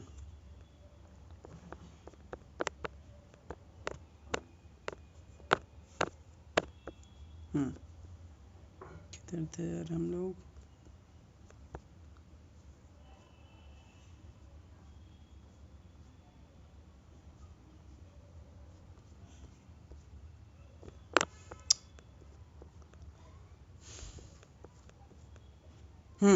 अभी अगला सवाल है मैंडेटरी इंजंक्शन क्या होता है। ठीक है, तो मैंडेटरी इंजंक्शन जो है कोर्ट का ऑर्डर होता है। कोई भी इंजंक्शन जो है वो कोर्ट का ऑर्डर ही होता है। ठीक है, ये याद रखना। तो कोर्ट का एक ऑर्डर होता है मैंडेटरी इंजंक्शन। ठीक है, जो ऐसा ऑर्डर जो किसी पार्टी को, ठीक है, कोई स्पेसिफिक एक्ट, ठीक है, रिक्वायर्ड एक्ट परफॉर्म करने के लिए, एक्ट करने के लिए जो है कोर्ट जो है उसको ऊपर बाध्य करता है, ठीक है, कि आपको ये करना है। जैसे मान के चलो मैं इसका एक एग्जाम्पल देता हूँ आपको। कोई बंदा है जो मेरे घर के सामने वॉल खड़ा कर रहा है, ठीक है, अपने घर के बाजू से, और वो वॉल इतना लंबा बना दिया है ना जिसके कारण मेरे घर पे ना हवा आ रहा है ना सूर्य की रोशनी आ रही है, ठीक है। अब मेरा पूरा घर जो है अंधेरे में आ गया। मेरा भी तो राइट है ना भाई, सूर्य की रोशनी मुझे भी मिले, हवा मुझे मिले। हवा मेरे घर में नहीं आएगा तो कैसे रहूंगा मैं, राइट। तो ऐसे कंडीशन में कोर्ट जो है सामने वाले को मैंडेटरी इंजंक्शन ग्रांट करता है और बोलता है कि आपको ये जो वॉल है ना गिराना ही है, कोई ऑप्शन नहीं है आपके पास, ठीक है, मैंडेटरी है। तो जब कोई ऐसा इंजंक्शन कोर्ट पास करता है किसी सामने वाले के खिलाफ जो रॉन्गफुल है वो, ठीक है, और कोर्ट का जो ऑर्डर है वो परफॉर्म करना ही है उसको, तो वो होता है मैंडेटरी इंजंक्शन, ठीक है। कब कब ये मैंडेटरी इंजंक्शन जो है कोर्ट जो है ग्रांट कर सकता है, इशू कर सकता है, when the defendant has an obligation to perform certain act. उसका ये ड्यूटी था कि वो जो वॉल है वो छोटा बनाए, लेकिन वो बावजूद उसके छोटा बनाने के उसने बहुत बड़ा बनाया, ठीक है। तो उसका ऑब्लिगेशन था ना कि वो छोटा ही बनाए, उसके घर में भी हवा है, नहीं किया उसने, तो यहाँ पे कोर्ट मैंडेटरी इंजंक्शन लगा देगा कि अब वो वॉल हटा, तोड़ वहाँ से। दूसरा है when the plaintiff can show that defendant's action are immediate, intentional and repetitive. जब कोई प्लेंटिफ ये कोर्ट में साबित कर देता है कि ये सामने वाला जो बंदा है वो जानबूझ के ऐसा कर रहा है, यहाँ पे वॉल लगा है इतना लंबा, वो जानबूझ के ही था ना, जानबूझ के लगाया कि इसके घर में हवा ना आए, पानी ना आए, ठीक है। या कोई ऐसा एक्ट है जो रिपीटेटिव हो रहा है, बार बार हो रहा है। वो बोल रहा था कि इधर खेती मत करना, अगर कोई खेत जो है डिस्प्यूटेड है, ठीक है, और वो बंदा वहाँ पे हर बार खेती कर रहा है और यहाँ पे डिस्प्यूट चल रहा है, अब वो बंदा हर बार खेती कर दे रहा है। ये कोर्ट में बोला कि सर आप जब तक मामला चल रहा है तब तक उसको खेती नहीं करना चाहिए ना, मैंने बोला उसको नहीं करने, फिर भी वो बार बार खेती कर रहा है, तो कोर्ट क्या बोलेगा, मैंडेटरी इंजंक्शन डाल देगा कि तुम अब करोगे ही नहीं यहाँ पे, ठीक है, मैंडेटरी तौर पर। अगला है when the plaintiff can show that they will suffer irreparable loss if the injunction is not issued, ठीक है। अगर प्लेंटिफ ये साबित करता है कोर्ट में कि अगर आपने मैंडेटरी इंजंक्शन नहीं लगाया तो मुझे जो है ऐसे लॉस हो जाएंगे जिसकी भरपाई नहीं हो सकती, ठीक है, तो कोर्ट ऐसे मामले में मैंडेटरी इंजंक्शन ग्रांट कर देता है, ठीक है। अब ये पर्पज क्या है इसका, तो पर्पज क्या होगा भाई, किसी के रॉन्गफुल एक्ट को रोको, ठीक है, किसी के राइट्स को प्रोटेक्ट करना, किसी कोई अपना ड्यूटी जो है वो ब्रीच कर रहा है तो उसको रोकें, ठीक है। डिफेंडेंट को कोई एक्ट करने के लिए कंपेल करे, दीवार तोड़ना है तो कंपेल कर रहे हैं हम, तोड़ो इसको, बराबर। तो ये सब जो है आपका ये है। अब एग्जाम्पल है एक दो इसमें, देखो, if a company fails to deliver goods as promised in a contract, the other company can seek a mandatory injunction to force delivery, ठीक है। अगर कोई कंपनी है जो माल डिलीवर करने के में फेल हो गई है, ठीक है, जैसा कि कॉन्ट्रैक्ट बना था तो उसका प्रॉमिस था वो कि वो फुलफिल करेगा, अब वो कंपनी जो है दूसरा कंपनी मैंडेटरी इंजंक्शन कोर्ट से ले सकता है और कोर्ट को बोलेगा कि भाई इसके ऊपर मैंडेटरी इंजंक्शन लगाइए और उसको बोलिए कि उसको डिलीवरी करना है तो करना है, ठीक है, ऐसा। तो ये हो गया मैंडेटरी इंजंक्शन। इसके बाद है अनड्यू इन्फ्लुएंस क्या होता है, तो अनड्यू इन्फ्लुएंस का एक एग्जांपल देता हूँ फिर आप इजीली समझ जाओगे। जैसे मान के चलो मैं पढ़ाता हूँ, ठीक है, तो मैंने बोला आरती को कि आरती तुम्हारे आपके पापा ना मस्त क्या बोलते हैं दुकान चलाते हैं, तो वहाँ पे सुना है कि बहुत अच्छे अच्छे मतलब गिफ्ट वगैरह वो बेचते हैं, ठीक है, तो अगर आप गिफ्ट ला के दो ना अच्छा सा तो मैं आपको पास कर दूंगा एग्जाम में, ठीक है, अगर आप गिफ्ट नहीं ला के देती हो तो मैं आपको फेल कर दूंगा, समझ लेना, ठीक है। तो मैं ऐसे अथॉरिटी में हूँ, ठीक है, उस अथॉरिटी का मैं एडवांटेज ले रहा हूँ, अनफेयर एडवांटेज ले रहा हूँ और सामने वाले को कंपेल कर रहा हूँ कि आपको ऐसा करना है, ठीक है। तो ये क्या है, ये अनड्यू इन्फ्लुएंस है, मैं गलत तरीके से उनको इन्फ्लुएंस कर रहा हूँ कि वो पर्टिकुलर एक्ट करे, मतलब वो मुझे अपने दुकान से गिफ्ट ला के दे, चुरा के या जो भी करके दे वो दे, ठीक है। तो ये होता है अनड्यू इन्फ्लुएंस। समझ गए? अभी इसके एग्जाम्पल वगैरह दिए हैं, कॉन्सिक्वेंसेस दिए हैं, तो ये आप लोग पढ़ लीजिएगा, ठीक है, ताकि हम लोग फटाफट आगे बढ़ते जाए। अनड्यू इन्फ्लुएंस का बस एग्जाम्पल याद रखना कि भाई किसी, जैसे मान के चलो अभी मैंने बोला कि मैं किसी बच्चे को बोलता हूँ कि अगर तुमने मुझे ये नहीं ला के दिया तो मैं तुमको एग्जाम में फेल कर दूंगा, ठीक है। अब मैं उस अथॉरिटी पे हूँ तो उसका एडवांटेज ले रहा हूँ, अनफेयर एडवांटेज है, ठीक है, गलत तरीके से मैं फ़ायदा उठा रहा हूँ कि तुम अगर नहीं दोगे तो मैं फेल कर दूंगा, ठीक है। तो ये सबसे बेहतर एग्जाम्पल है। अगला है वेजरिंग एग्रीमेंट। वेजरिंग एग्रीमेंट क्या होता है? तो वेजरिंग एग्रीमेंट जो है एक कॉन्ट्रैक्ट होता है, ठीक है, जो दो पार्टी के बीच होता है, और कुछ ऐसे अनसर्टेन इवेंट होते हैं उसके आउटकम के बेस पर ये बनता है, ठीक है, उसको बोला जाता है वेजरिंग एग्रीमेंट। जैसे मान के चलो कोई ये क्रिकेट मैच हो रहा है, ठीक है, उसमें सट्टा लगा, पाकिस्तान जीतेगा तो इतना मिलेगा, हिंदुस्तान जीतेगा तो इतना मिलेगा, नहीं जीतेगा तो इतना हारोगे, ठीक है। तो कुछ ऐसा इवेंट है जो अनसर्टेन है, ठीक है, वो लॉस होगा, जीत होगा, कुछ पता नहीं है, ठीक है। तो उसके आधार पर अगर कोई कॉन्ट्रैक्ट बनता है तो उसको वेजरिंग एग्रीमेंट बोला जाता है, और वो जो है लॉ के अंडर में वॉइड होता है, उसको आप इन्फोर्स नहीं करा सकते, ठीक है। तो वो लॉ के अंदर आपको उसको इन्फोर्स नहीं करा सकते। इसके बाद है, जैसे मान के चलो कोई हॉर्स रेसिंग चल रहा है, घोड़े का रेस, ठीक है, और बोलता है कि जो घोड़ा सबसे तेज दौड़ेगा और जो जीतेगा उसके ऊपर इतना इनाम। तो अगर ऐसा कोई कॉन्ट्रैक्ट बनाता है तो वो वेजरिंग एग्रीमेंट होता है, ठीक है, क्योंकि अब घोड़ा जीतेगा या हारेगा ये तो अनसर्टेन है ना, ये जरूरी थोड़ी है कि घोड़ा जीते, कौन सा घोड़ा जीतेगा, ये अनसर्टेन इवेंट है। तो अनसर्टेन इवेंट के किसी आउटकम के आधार पर अगर आपने वो लगाया है, एग्रीमेंट किया है, तो वो वेजरिंग एग्रीमेंट होता है। वेजरिंग एग्रीमेंट वॉइड होता है और लॉ के अंदर इसको इन्फोर्स आप नहीं करा सकते। आप क्या बोलोगे कि मैंने घोड़े पर सट्टा लगाया था, ये पैसा नहीं दे रहा है, तो आप कोर्ट चले जाओगे? नहीं जा सकते, सट्टा अपने आप में अपराध है, ठीक है। तो ऐसा है ये। इसके बाद अगला है आपका प्राइवेट कॉन्ट्रैक्ट। क्या होता है? तो प्राइवेट कॉन्ट्रैक्ट का मतलब होता है कि भाई दो पार्टी आपस में मिलके कोई कॉन्ट्रैक्ट किया है, और वो उसके अंदर जो भी कॉन्सेप्ट है, जो भी मतलब मटेरियल फैक्ट है, वो दोनों के पास ही है, ठीक है, वो पब्लिक को डिस्क्लोज नहीं किया है, ठीक है, तो उसको बोला जाता है private contract. A private contract under the Indian Contract Act refers to a legal binding contract agreement between two or more parties that is not publicly disclosed, ठीक है, सिंपल। जो पब्लिकली डिस्क्लोज नहीं है वो प्राइवेट ही contract होगा ना, ठीक है। इसके बाद अगला है पार्सली परफॉर्म्ड कॉन्ट्रैक्ट। क्या होता है? तो पार्सली परफॉर्म्ड कॉन्ट्रैक्ट का मतलब होता है कि कोई भी ऐसा कॉन्ट्रैक्ट, ठीक है, जो दो पार्टी के बीच बना हो और वो फुलफिल नहीं हो सकता,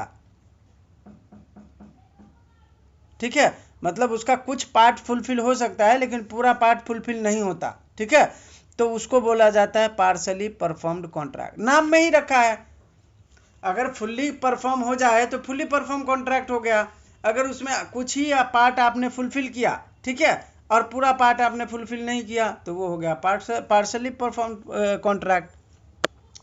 पढ़ता हूं मैं। A partially performed contract under the contract act refers to a situation where one or both party to a contract have fulfilled some but not all of their obligation under the agreement, ठीक है, मैंने कोई contract बनाया, उसमें कुछ obligation दिए थे, ठीक है, अब कुछ ऑब्लिगेशन मैंने फुलफिल किया, कुछ उन्होंने किए, पूरा उन्होंने भी नहीं किया, पूरा हमने भी नहीं किया, तो ये क्या हो गया? पार्सली परफॉर्म्ड कॉन्ट्रैक्ट हो गया, क्योंकि हम दोनों ने पार्सली इसको परफॉर्म किया है, पूरा परफॉर्म नहीं किया है, ठीक है, याद रखना। अगला है आपका नोवेशन। क्या होता है? A novation of a contract is a legal process where a new contract replace an existing one, ठीक है, the original contract is terminated and the new contract takes its place, ठीक है। नोवेशन का मतलब होता है कि कोई भी कॉन्ट्रैक्ट आपका कंटिन्यू है, एग्जिस्ट कर रहा है, ठीक है, आप उसी के जगह पे सेम नया कॉन्ट्रैक्ट बनाते हो, ठीक है, तो उसको बोला जाता है नोवेशन, तो जो ओरिजिनल कॉन्ट्रैक्ट होता है वो वहाँ से टर्मिनेट हो जाता है, क्योंकि पहले वो एग्जिस्ट कर रहा था ना, आप उसके बदले में नया कॉन्ट्रैक्ट बनाए हो, तो जो ओरिजिनल कॉन्ट्रैक्ट टर्मिनेट होगा और उसके बदले में जो नया कॉन्ट्रैक्ट जगह पे आता है, तो ये प्रोसेस कहलाता है नोवेशन। ठीक है, इसके बाद है नोवेशन होता कैसे है। तो जब दोनों पार्टी, जो भी पार्टी कॉन्ट्रैक्ट का होगा, वो एग्री करता है कि भाई हम नया कॉन्ट्रैक्ट बनाते हैं, ठीक है, जो पहले था उसको ख़त्म करते हैं, तो वो जो है नोवेशन में जा सकता है। मतलब एग्री करके आप नोवेशन कर सकते हो। ठीक है, इसके बाद है एग्जाम्पल है if A owes B money. ठीक है, if A owes B money and A B C agree that C will pay B instead, then the debt from A to B is extinguished and replaced by a debt from C to B। ये तो example ही इतना tough they दिया है, इसका छोड़ो यार, वो concept को समझो, आसान है। ठीक है, कोई कॉन्ट्रैक्ट आपके बीच चल रहा है, एग्जिस्ट कर रहा है, ठीक है, आप उसके समझो मैं एक बार आपको। हाँ हाँ बोलिए ना। ये एग्जाम्पल जो है ना, इसने क्या बोला था कि पहले ए को बी को पैसे देने थे, हाँ 50,000 रुपए, करेक्ट, तो उनका कॉन्ट्रैक्ट बन चुका था। हाँ हाँ, और फिर एक नया पार्टी आया सी, जो ए को 50,000 देने वाला था पहले। ओके, तो फिर ए ने क्या बोला कि तू मेरे को देने से अच्छा डायरेक्टली बी को ही दे दे। करेक्ट करेक्ट तो करेक्ट, पहले वाला एक कॉन्ट्रैक्ट को एक्सटिंग्विश करके नया कॉन्ट्रैक्ट बनाया सी और बी के बीच में। करेक्ट, जो सी ए को देने वाला था ना, वही सी अभी बी को देगा, बी को देगा। करेक्ट करेक्ट, एक ही समझ। भी है आपने। तो ये नोवेशन हो गया, करेक्ट है। ठीक है, मतलब एक कॉन्ट्रैक्ट एग्जिस्ट कर रहा था, आपने उसको मतलब खत्म करके एक नया बनाया। ठीक है, तो जो पुराना था वो टर्मिनेट हो गया, अब नया वाला वहां पे टेक प्लेस कर लेगा, तो ये होता है नोवेशन। करेक्ट बताया आपने। ठीक है, अभी इसके बाद अगला सवाल है आपका liquidated damages and penalty. Liquidated damage क्या होता है और पेनल्टी क्या होता है, इसके बारे में आपसे पूछ रहा है। ठीक है, तो लिक्विडेटेड डैमेजेस जो होता है वो एक सेट ऑफ अमाउंट होता है। ठीक है, अभी पढ़ता हूँ मैं। Liquidated damages are a set amount of money that a parties pay to compensate for a breach of contract. ठीक है, कोई कॉन्ट्रैक्ट था वो ब्रीच हो गया, तो उसके बदले जो आप कंपनसेशन के तौर पे देते हो पैसा, ठीक है, उसको बोला जाता है liquidated damages. Represent a good faith estimate of the potential losses from a breach considered enforceable by court if deemed reasonable, allow for certainty and avoids the need to prove actual damage in court. ठीक है, तो वो होता है liquidated damage. Penalty क्या होता है? Usually considered an excessive और disproportionate amount compare to the actual loss. ठीक है, तो पेनल्टी का मतलब ही होता है ना भाई कि आपका जितना नुकसान हुआ है उससे ज़्यादा का भरपाई कराएगा कोर्ट आपसे, तो वो पेनल्टी ही होता है ना, बराबर। तो पेनल्टी का मतलब है कि थोड़ा वो एक्सेसिव हो सकता है और डिसप्रपोर्शनेट होता है, ठीक है, एक्चुअल लॉस से, तो उसको बोला जाएगा पेनल्टी। एग्जाम्पल दिया है यहाँ पे लिक्विडेटेड डैमेज में, a construction contract specifies that the contractor will pay $1,000 per day for each day the project is delayed past the agreed completion date, which is considered a reasonable estimate of the owner's losses due to delays। तो ये हो गया आपका liquidated damage. Penalty में बोल रहा है a contract states that if a party fails to deliver goods on time they must pay 50% of the total contract value as a penalty, ठीक है, which is likely to be deemed excessive and unenforceable। तो ये हो गया penalty. ठीक है, अभी अगला सवाल है अनसाउंड माइंड। तो अनसाउंड माइंड का मतलब क्या होता है? भाई जिसका दिमाग काम नहीं कर रहा था, पागल था, ठीक है, तो उसको बोला जाता है अनसाउंड माइंड। अनसाउंड माइंड में अगर कोई कॉन्ट्रैक्ट बनता है तो वो वॉइड होता है। ठीक है, अब अनसाउंड माइंड का डेफिनेशन क्या है? तो a person is of unsound mind if they are unable to understand the contract, ठीक है, एंड इट्स कॉन्सिक्वेंसेज कोई बंदा है जो कॉन्ट्रैक्ट को नहीं समझ सकता है और उसके कॉन्सिक्वेंसेज को नहीं समझ सकता है, तो हम मानेंगे कि वो अनसाउंडनेस ऑफ माइंड है। इसी को पागल भी कहा जाता है, इंसेन कहा जाता है, ठीक है। ए person is of unsound mind sound mind if they can understand the contract and it's consequences. कोई बंदा है जो कॉन्ट्रैक्ट को अच्छे से समझ रहा है और उसके परिणामों को भी पता है उसको, तो माना जाएगा कि वो साउंड माइंड है, मतलब सही आदमी है वो, ठीक है। अगर आप किसी से अनसाउंड माइंड है वो और आप अगर उससे कॉन्ट्रैक्ट करते हो तो वो वॉइड होता है। अगला सवाल है आपका रेटिफिकेशन ऑफ इंस्ट्रूमेंट। क्या होता है रेटिफिकेशन? तो रेटिफिकेशन मतलब होता है कि आपके कॉन्ट्रैक्ट में कुछ ऐसे चेंजेस करना है आपको, तो उसको बोला जाता है रेटिफाई करना, ठीक है। रेटिफिकेशन पढ़ता हूँ मैं, देखो। Section 6 of the in the specific relief act talks about when instrument may be rectified. कब कब आप अपने इंस्ट्रूमेंट को रेक्टिफाई कर सकते हो। सबसे पहली बात बताया इसमें, व्हेन थ्रू फ्रॉड और mutual mistake of the parties. जब कोई एक इंस्ट्रूमेंट बनाया गया और वो बाय फ्रॉड बनाया गया है या बाय म्यूचुअल मिस्टेक हुआ है दोनों पार्टी से, तब आप उस ग्राउंड को लेके कोर्ट में जाओगे और बोलोगे कि भाई मुझे ये इंस्ट्रूमेंट को रेक्टिफाई करना है। जहाँ जहाँ गलतियाँ हुई थी आप वहाँ वहाँ पे चेंजेस कर सकते हो, ठीक है। तो ये है रेक्टिफिकेशन के बारे में। इसी के बारे में पूरा सेक्शन दिया हुआ है, तो आप लोग पढ़ लीजिएगा। अब हम लोग क्या करने वाले हैं, ये जो 2 मार्क्स वाला है ना, फटाफट 5 मिनट में रिवाइज करते हैं, ठीक है, फटाफट। अभी देखो, डिफाइन ए प्रॉमिस। क्या होता है प्रॉमिस? कोई प्रपोजल जो सामने वाले को देते हैं आप, ठीक है। तो दूसरा पार्टी होना चाहिए, यह याद रखना। अगर कोई बंदा कोई प्रॉमिस कर रहा है तो प्रॉमिस ही होना चाहिए, ठीक है। तो प्रॉमिस का मतलब प्रपोजल, किसी एक्ट को करने के लिए आप कमिट करते हो कि मैं ये करूँगा, टू डू समथिंग, ठीक है। दूसरा, अरे मैं 17वां सवाल से आ गया यार, हाँ 17 से ही है, ठीक है। अभी क्या है अगला सवाल, when can someone apply for rectification. अगर कोई इंस्ट्रूमेंट में फ्रॉड से किया गया है, ठीक है, बाय मिस्टेक हुआ है, ठीक है, कोर्ट को लगता है कि यहाँ रेक्टिफिकेशन की ज़रूरत है, तब इंस्ट्रूमेंट को रेक्टिफाई किया जा सकता है। एक बात याद रखना, म्यूचुअल मिस्टेक हुआ है तो भी, फ्रॉड हुआ है तो भी, और कोर्ट को अगर लगता है कि यहाँ पे रेक्टिफिकेशन करना ज़रूरी है, ठीक है, नहीं तो किसी को नुकसान हो सकता है, ठीक है, तो कोर्ट अपने डिस्क्रिशनरी पावर का भी इस्तेमाल करके रेक्टिफिकेशन का ऑर्डर दे सकता है, याद रखना। तो ये 3 ग्राउंड याद रखना। अगला है what is contingent contract. Contingent contract का मतलब क्या होता है? कॉन्टिंजेंट कॉन्ट्रैक्ट का मतलब होता है कि कोई भी फ्यूचर में कोई इवेंट होगा तब ये इन्फोर्सिएबल होगा, नहीं तो नहीं होगा, ठीक है।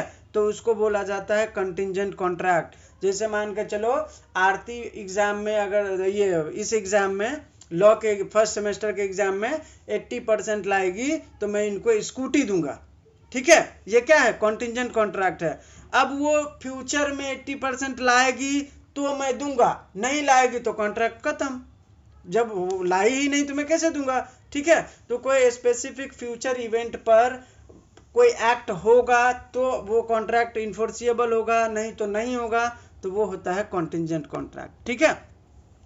इसके बाद अगला है डिफाइन एक्सेप्टेंस, ठीक है। एक्सेप्टेंस का मतलब क्या होता है कि भाई किसी ने प्रपोजल दिया, आप उसको एक्सेप्ट कर रहे हो। ऑफर को एक्सेप्ट करना ही एक्सेप्टेंस कहलाता है, ठीक है। ऑफर को आपने कम्युनिकेट किया और आपने बोला कि मैं ये मतलब सामान लेने वाला हूँ, जो भी आपने एक्सेप्ट किया, एक्सेप्टेंस हो गया, ठीक है।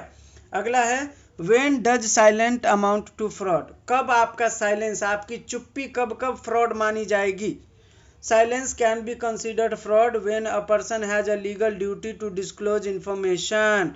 मैं घोड़ा बेच रहा हूँ, ठीक है, मेरी ड्यूटी थी कि मैं बताऊं कि मेरा घोड़ा जो है 1 पाँव से दौड़ नहीं पाता है, ठीक है, लेकिन मैंने इस फैक्ट को छिपाया, मैंने आपको नहीं बताया कि ये घोड़ा 1 पाँव से लंगड़ा है, ठीक है। सर ये इसका एक एग्जांपल ये भी होगा ना, सिगरेट के जो बॉक्स पे लिखा हुआ आता है, सिगरेट के smoking is injurious to health. नहीं, अरे तो वो तो डिस्क्लोज कर रहा है ना, उस पे लिखा है, ये दुकानदार की ड्यूटी थोड़ी है। उसको मेंशन करना जरूरी है, वरना वो साइलेंस पे फ्रॉड हो जाएगा ना। नहीं, अब सिगरेट के केस में आप थोड़ी जा सकते हो, सिगरेट पे लिखा हुआ है, आप हर बात दुकानदार आपको थोड़ी बताएगा, लिखा हुआ है ना। वो मालूम है, पहले नहीं लिखा हुआ आता था। हाँ, तो पहले का नहीं पता, लेकिन अभी लिखा आता है ना। किसी भी तरीके से अगर आपको बता रहा है वो, चाहे लिखा है चाहे बोल के, तो वो नहीं है फ्रॉड। मतलब अगर नहीं लिखा हो तो फ्रॉड है। हाँ हाँ हाँ, नहीं लिखा है तो आपको बताना चाहिए, ठीक है। ये नहीं बताया हो तब वो फ्रॉड होगा। अभी मैंने घोड़े का एग्जांपल लिया था, मुझे मालूम है कि वो लंगड़ा है, ठीक है, लेकिन जब वो सामने वाला जो ले रहा है मैंने उसको नहीं बताया, तो ये मेरी जो चुप्पी है ये फ्रॉड मानी जाएगी, ठीक है, याद रखना। तो जहां पे आपको बोलना आपकी ड्यूटी है और आप नहीं बोल रहे हो और उस फैक्ट को, उस इंफॉर्मेशन को डिस्क्लोज नहीं कर रहे हो, तो ये फ्रॉड होगा, ठीक है। अगला सवाल है फटाफट, अगेंस्ट हुम is a declaratory decree effective?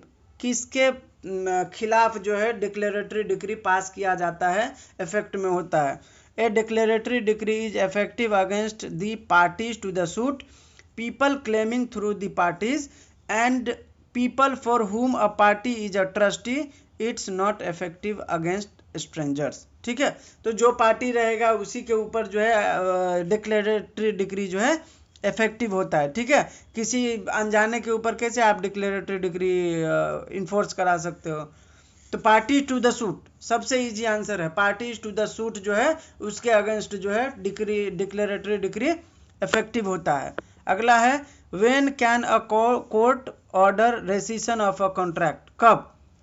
Mistake से हुआ था कॉन्ट्रैक्ट, ठीक है, या मिस रिप्रेजेंटेशन से हुआ था, या अनड्यू इन्फ्लुएंस से हुआ था, तो कोर्ट क्या बोलेगा? रेसिशन कर दो कॉन्ट्रैक्ट को, ठीक है। इसके बाद अगला है, who can claim possession of movable property? कौन कर सकता है मूवेबल प्रॉपर्टी को claim? A person who is entitled to the possession of movable property can sue for recover it. जो एंटाइटल होगा किसी मूवेबल प्रॉपर्टी का वही क्लेम कर सकता है ना। मैं नहीं हूँ किसी प्रॉपर्टी का एंटाइटल, मेरा नहीं है कोई प्रॉपर्टी, तो मैं कैसे क्लेम कर सकता हूँ? तो जो बंदा एंटाइटल है उस पोजेशन को, उस प्रॉपर्टी को पोजेशन में लेने के लिए, वो कर सकता है, भले उसका ओनरशिप है या नहीं है। याद रखना, पोजेशन जो है कोई भी क्लेम कर सकता है जो एंटाइटल है। इस कॉन्सेप्ट को जो समझ गया वो समझ लो, समझ गया। पोजेशन जो है मैंने अभी आपको बताया था, पोजेशन का मतलब क्या होता है? फिजिकल कंट्रोल, एंजॉयमेंट, ठीक है, और कंटिन्यूइंग एंजॉयमेंट। तो पोजेशन को अगर कोई मूवेबल प्रॉपर्टी का पोजेशन कोई क्लेम करना चाहता है तो जो एंटाइटल है वो कर सकता है, ठीक है। ये जरूरी नहीं है कि वो उसके लिए ऑनरशिप रखता हो। जैसे मान के चलो मैं लंदन जा रहा था, ठीक है, मेरे पास 1 किलो एप्पल था, एग्जाम्पल दे रहा हूँ मैं, ठीक है, 1 किलो एग्जाम्पल था, मैंने दे दिया वो 1 किलो एग्जाम्पल किसको? रीना को, ठीक है, कि भाई रीना मैं जा रहा हूँ लंदन, तुम ये मेरा जो 1 किलो एप्पल है वो रखो, ठीक है। अब वो 1 किलो एप्पल रीना रखी थी, रीना के घर से वो जो एप्पल है ना किसी ने वो कर दिया, ठीक है, डिस्पोजेस कर दिया वहां से, ठीक है। तो अब रीना जो है उसके खिलाफ कोर्ट में जा सकती है। क्यों? क्योंकि रीना के पास जो एप्पल था वो पोजेशन में जो था वो लीगल था। ऐसा नहीं है कि वो इलीगल पोजीशन में रखी थी, मैंने उसको दिया था तो उसके पास वो लीगल पोजीशन में हो गया ना वो, करेक्ट। तो वो उसके लिए पोजीशन के लिए सू कर सकती है। एप्पल मूवेबल प्रॉपर्टी है ना, थैली में रखेगा तो उसको इधर से उधर कर सकते हैं ना। तो मूवेबल प्रॉपर्टी के केस में या इमूवेबल प्रॉपर्टी के केस में याद रखना पोजीशन है, अगर उसको किसी ने डिस्पोजेस किया है तो पोजीशन के लिए वो क्लेम कर सकता है, ठीक है। ये जरूरी नहीं है कि उसके ऊपर उसका वो ऑनरशिप हो, अगर वो लीगली एंटाइटल है तो उसको मिलेगा, ठीक है। अगला सवाल है, right 2 rules of Clayton case. Clayton case का 2 रूल बोल रहा है आपको बताने के लिए। तो सबसे पहला है, the withdrawals from the account after the death of partner were paid out of the deposit made in the same period, ठीक है। देखो मैंने बताया था ना, एक्स मर गया था, ठीक है, तो यही बोल रहा है कि अगर आपने डिपॉजिट किया तो मरे हुए पार्टनर का भी अगर पहला है तो पहले वो डिपॉजिट जो है ना पहले वो खत्म करेगा, ठीक है। दूसरा, the credit balance standing at the time of partners death was recoverable, ठीक है, from the deceased partner assets. वो लेके मर गया, 25,000 उसने लिया था, लेकिन वो मर गया था तो फर्म का ही पैसा, अभी फर्म में 25,000 आया है मान के चलो, तो मैं उसको रिकवर कर लूंगा ना। अभी जो मैंने एग्जांपल दिया था दोनों इसी के ऊपर दिया था, ठीक है, यही दोनों है वो, अभी मैं भेज भी दूंगा। अगला सवाल है, who can file a suit under specific relief act for specific performance. कोई भी कर सकता है भाई जिसको जरूरी है। मेरा राइट इन्फ्रिंज हुआ, मेरा कुछ पोजीशन में था, ठीक है, वो मुझे नहीं मिल रहा है तो मैं तो फाइल, मुझे डिस्पोजेस कर दिया गया, मैं फाइल कर सकता हूँ। तो स्पेसिफिक रिलीफ एक्ट किसी को बाहर नहीं करता है कि तुम नहीं जा सकते, तुम नहीं जा सकते। हर कोई जा सकता है जिसको डिस्पोजेस किया गया हो, ठीक है, या जिसको किसी अदर मतलब एक्ट में रेमेडी नहीं मिलता है और उसको स्पेसिफिक रेमेडी चाहिए, तो वो स्पेसिफिक परफॉर्मेंस एक्ट में, स्पेसिफिक रिलीफ एक्ट में फाइल कर सकता है, सिंपल, ठीक है। चाहे वो कोई कॉन्ट्रैक्ट हो, चाहे कोई अदर प्रॉब्लम हो, अगर वो उसको स्पेसिफिक रिलीफ चाहिए तो स्पेसिफिक रिलीफ एक्ट में ले सकता है वो। अगला सवाल है, mention any 2 essential element of a valid tender of performance, ठीक है। तो आंसर इसका है 2 essential of a valid tender of performance, that it must be unconditional and made at proper time and place, ठीक है। ये जो वैलिड टेंडर ऑफ परफॉर्मेंस का एसेंशियल है वो 2 चीज़ हैं। पहला तो ये कि वो अनकंडीशनल होना चाहिए और दूसरा ये कि वो प्रॉपर टाइम और प्लेस पे होना चाहिए, ठीक है। अगला सवाल है, what are the exception to agreement in restrain of legal proceeding. There are a few exception, ठीक है, to agreement in restrain of legal proceeding, ठीक है। क्या क्या है एक्सेप्शन? पहला है आर्बिट्रेशन, दूसरा है बैंक गारंटी, तीसरा है एक्सटिंग्विशमेंट ऑफ राइट्स, तीसरा है agreement that restrict enforcement to specific courts, ठीक है। तो ये सब आप पढ़ लेना। अगला है, who is competent to contract. कौन है कॉम्पिटेंट? जिसका 18 साल से ऊपर है एज, जो साउंड माइंड है, ठीक है, और जो किसी लॉ के द्वारा डिस्क्वालीफाई नहीं है। तो ये तीनों बंदा जो है कॉन्ट्रैक्ट करने के लिए कॉम्पिटेंट माना जाता है, ठीक है। इसके बाद अगला है, what is the doctrine of privity. क्या है डॉक्ट्रिन ऑफ प्रीविटी? तो डॉक्ट्रिन ऑफ प्रीविटी ये बोलता है कि भाई किसी बंदे ने किसी कॉन्ट्रैक्ट में इन्वॉल्व हुआ है, ठीक है,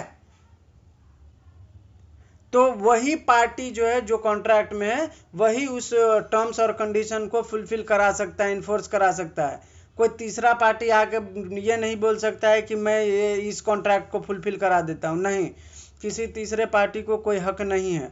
जो 2 पार्टी है वो अपना प्रॉब्लम खुद से सॉल्व कर सकता है। तो डॉक्ट्रिन ऑफ प्रीविटी यही बोलता है। अगला है, what is the effect of counter offer. Counter offer का मतलब क्या होता है? मैंने बोला ये पेन मुझे 10 रुपये में बेचना है, आरती बोलती है नहीं मैं 10 में नहीं 8 रुपये में दोगे तो बोलो। तो मैंने ऑफर दिया, ठीक है, अब वो मुझे काउंटर ऑफर कर दी, तो काउंटर ऑफर का इफेक्ट क्या होगा कि मेरा जो ऑफर था वो खत्म हो गया, बराबर ना। मैंने जो ऑफर दिया था वो उसके उस ऑफर को काटते हुए सामने वाले ने काउंटर ऑफर दे दिया, तो जो ओरिजिनल ऑफर था ना वो खत्म हो जाता है, ठीक है, उसका कोई वैल्यू नहीं रहता, वॉइड हो जाता है। तो यही है, what is the effect of counter offer. Once a counter offer is made, the original offer जो मैंने दिया था वो वॉइड हो जाएगा, ठीक है। अगला लास्ट सवाल है, give 2 example of an invitation to offer. Example बोल रहा है तो दुकान का डिस्प्ले जो होता है, ठीक है, वो इन्विटेशन टू ऑफर है। और कोई बंदा जो वो गाड़ी वाड़ी का जो एडवर्टीजमेंट करता है, ठीक है, तो उसको बोला जाता है कि ये इन्विटेशन टू ऑफर है। उम्मीद है आप लोगों को शॉर्ट नोट समझ में आया होगा। लॉन्ग आंसर, 2 मार्क्स, सब मैंने आपको एक्सप्लेन कर दिया, ठीक है। किसी को कोई डाउट हो तो पूछ लीजिए।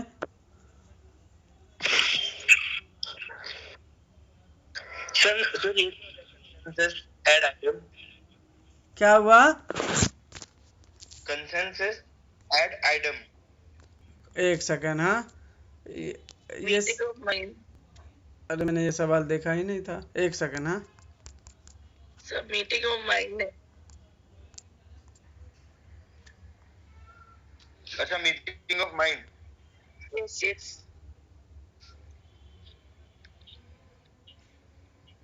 ओके नहीं, कंसेंशन एड इडम का मतलब होता है कि देखो जैसे आप कोई कॉन्ट्रैक्ट में गए, ठीक है, तो आप दोनों पार्टी को ये पता होना चाहिए कि ये कॉन्ट्रैक्ट में आप क्यों गए, इसके टर्म कंडीशन क्या है. आप ये बाद में नहीं बोल सकते कि मुझे इस कॉन्ट्रैक्ट में ये भी था, नहीं पता था मुझे, ये भी था, ये नहीं था पता मुझे. नहीं, जब आप किसी कॉन्ट्रैक्ट में जाते हो तो आपको उसके टर्म्स और कंडीशन जो है क्लियर पता होने चाहिए. ठीक है, ये है, तो इसको बोला जाता है meeting of the minds. Correct है, बराबर ना madam? Yes yes yes sir, thank you sir. ठीक है. इतना खिचड़ी हो रहा है दिमाग में, पता नहीं क्या लिखेंगे. नहीं नहीं नहीं, अभी ये हो गया, ठीक है. अभी आप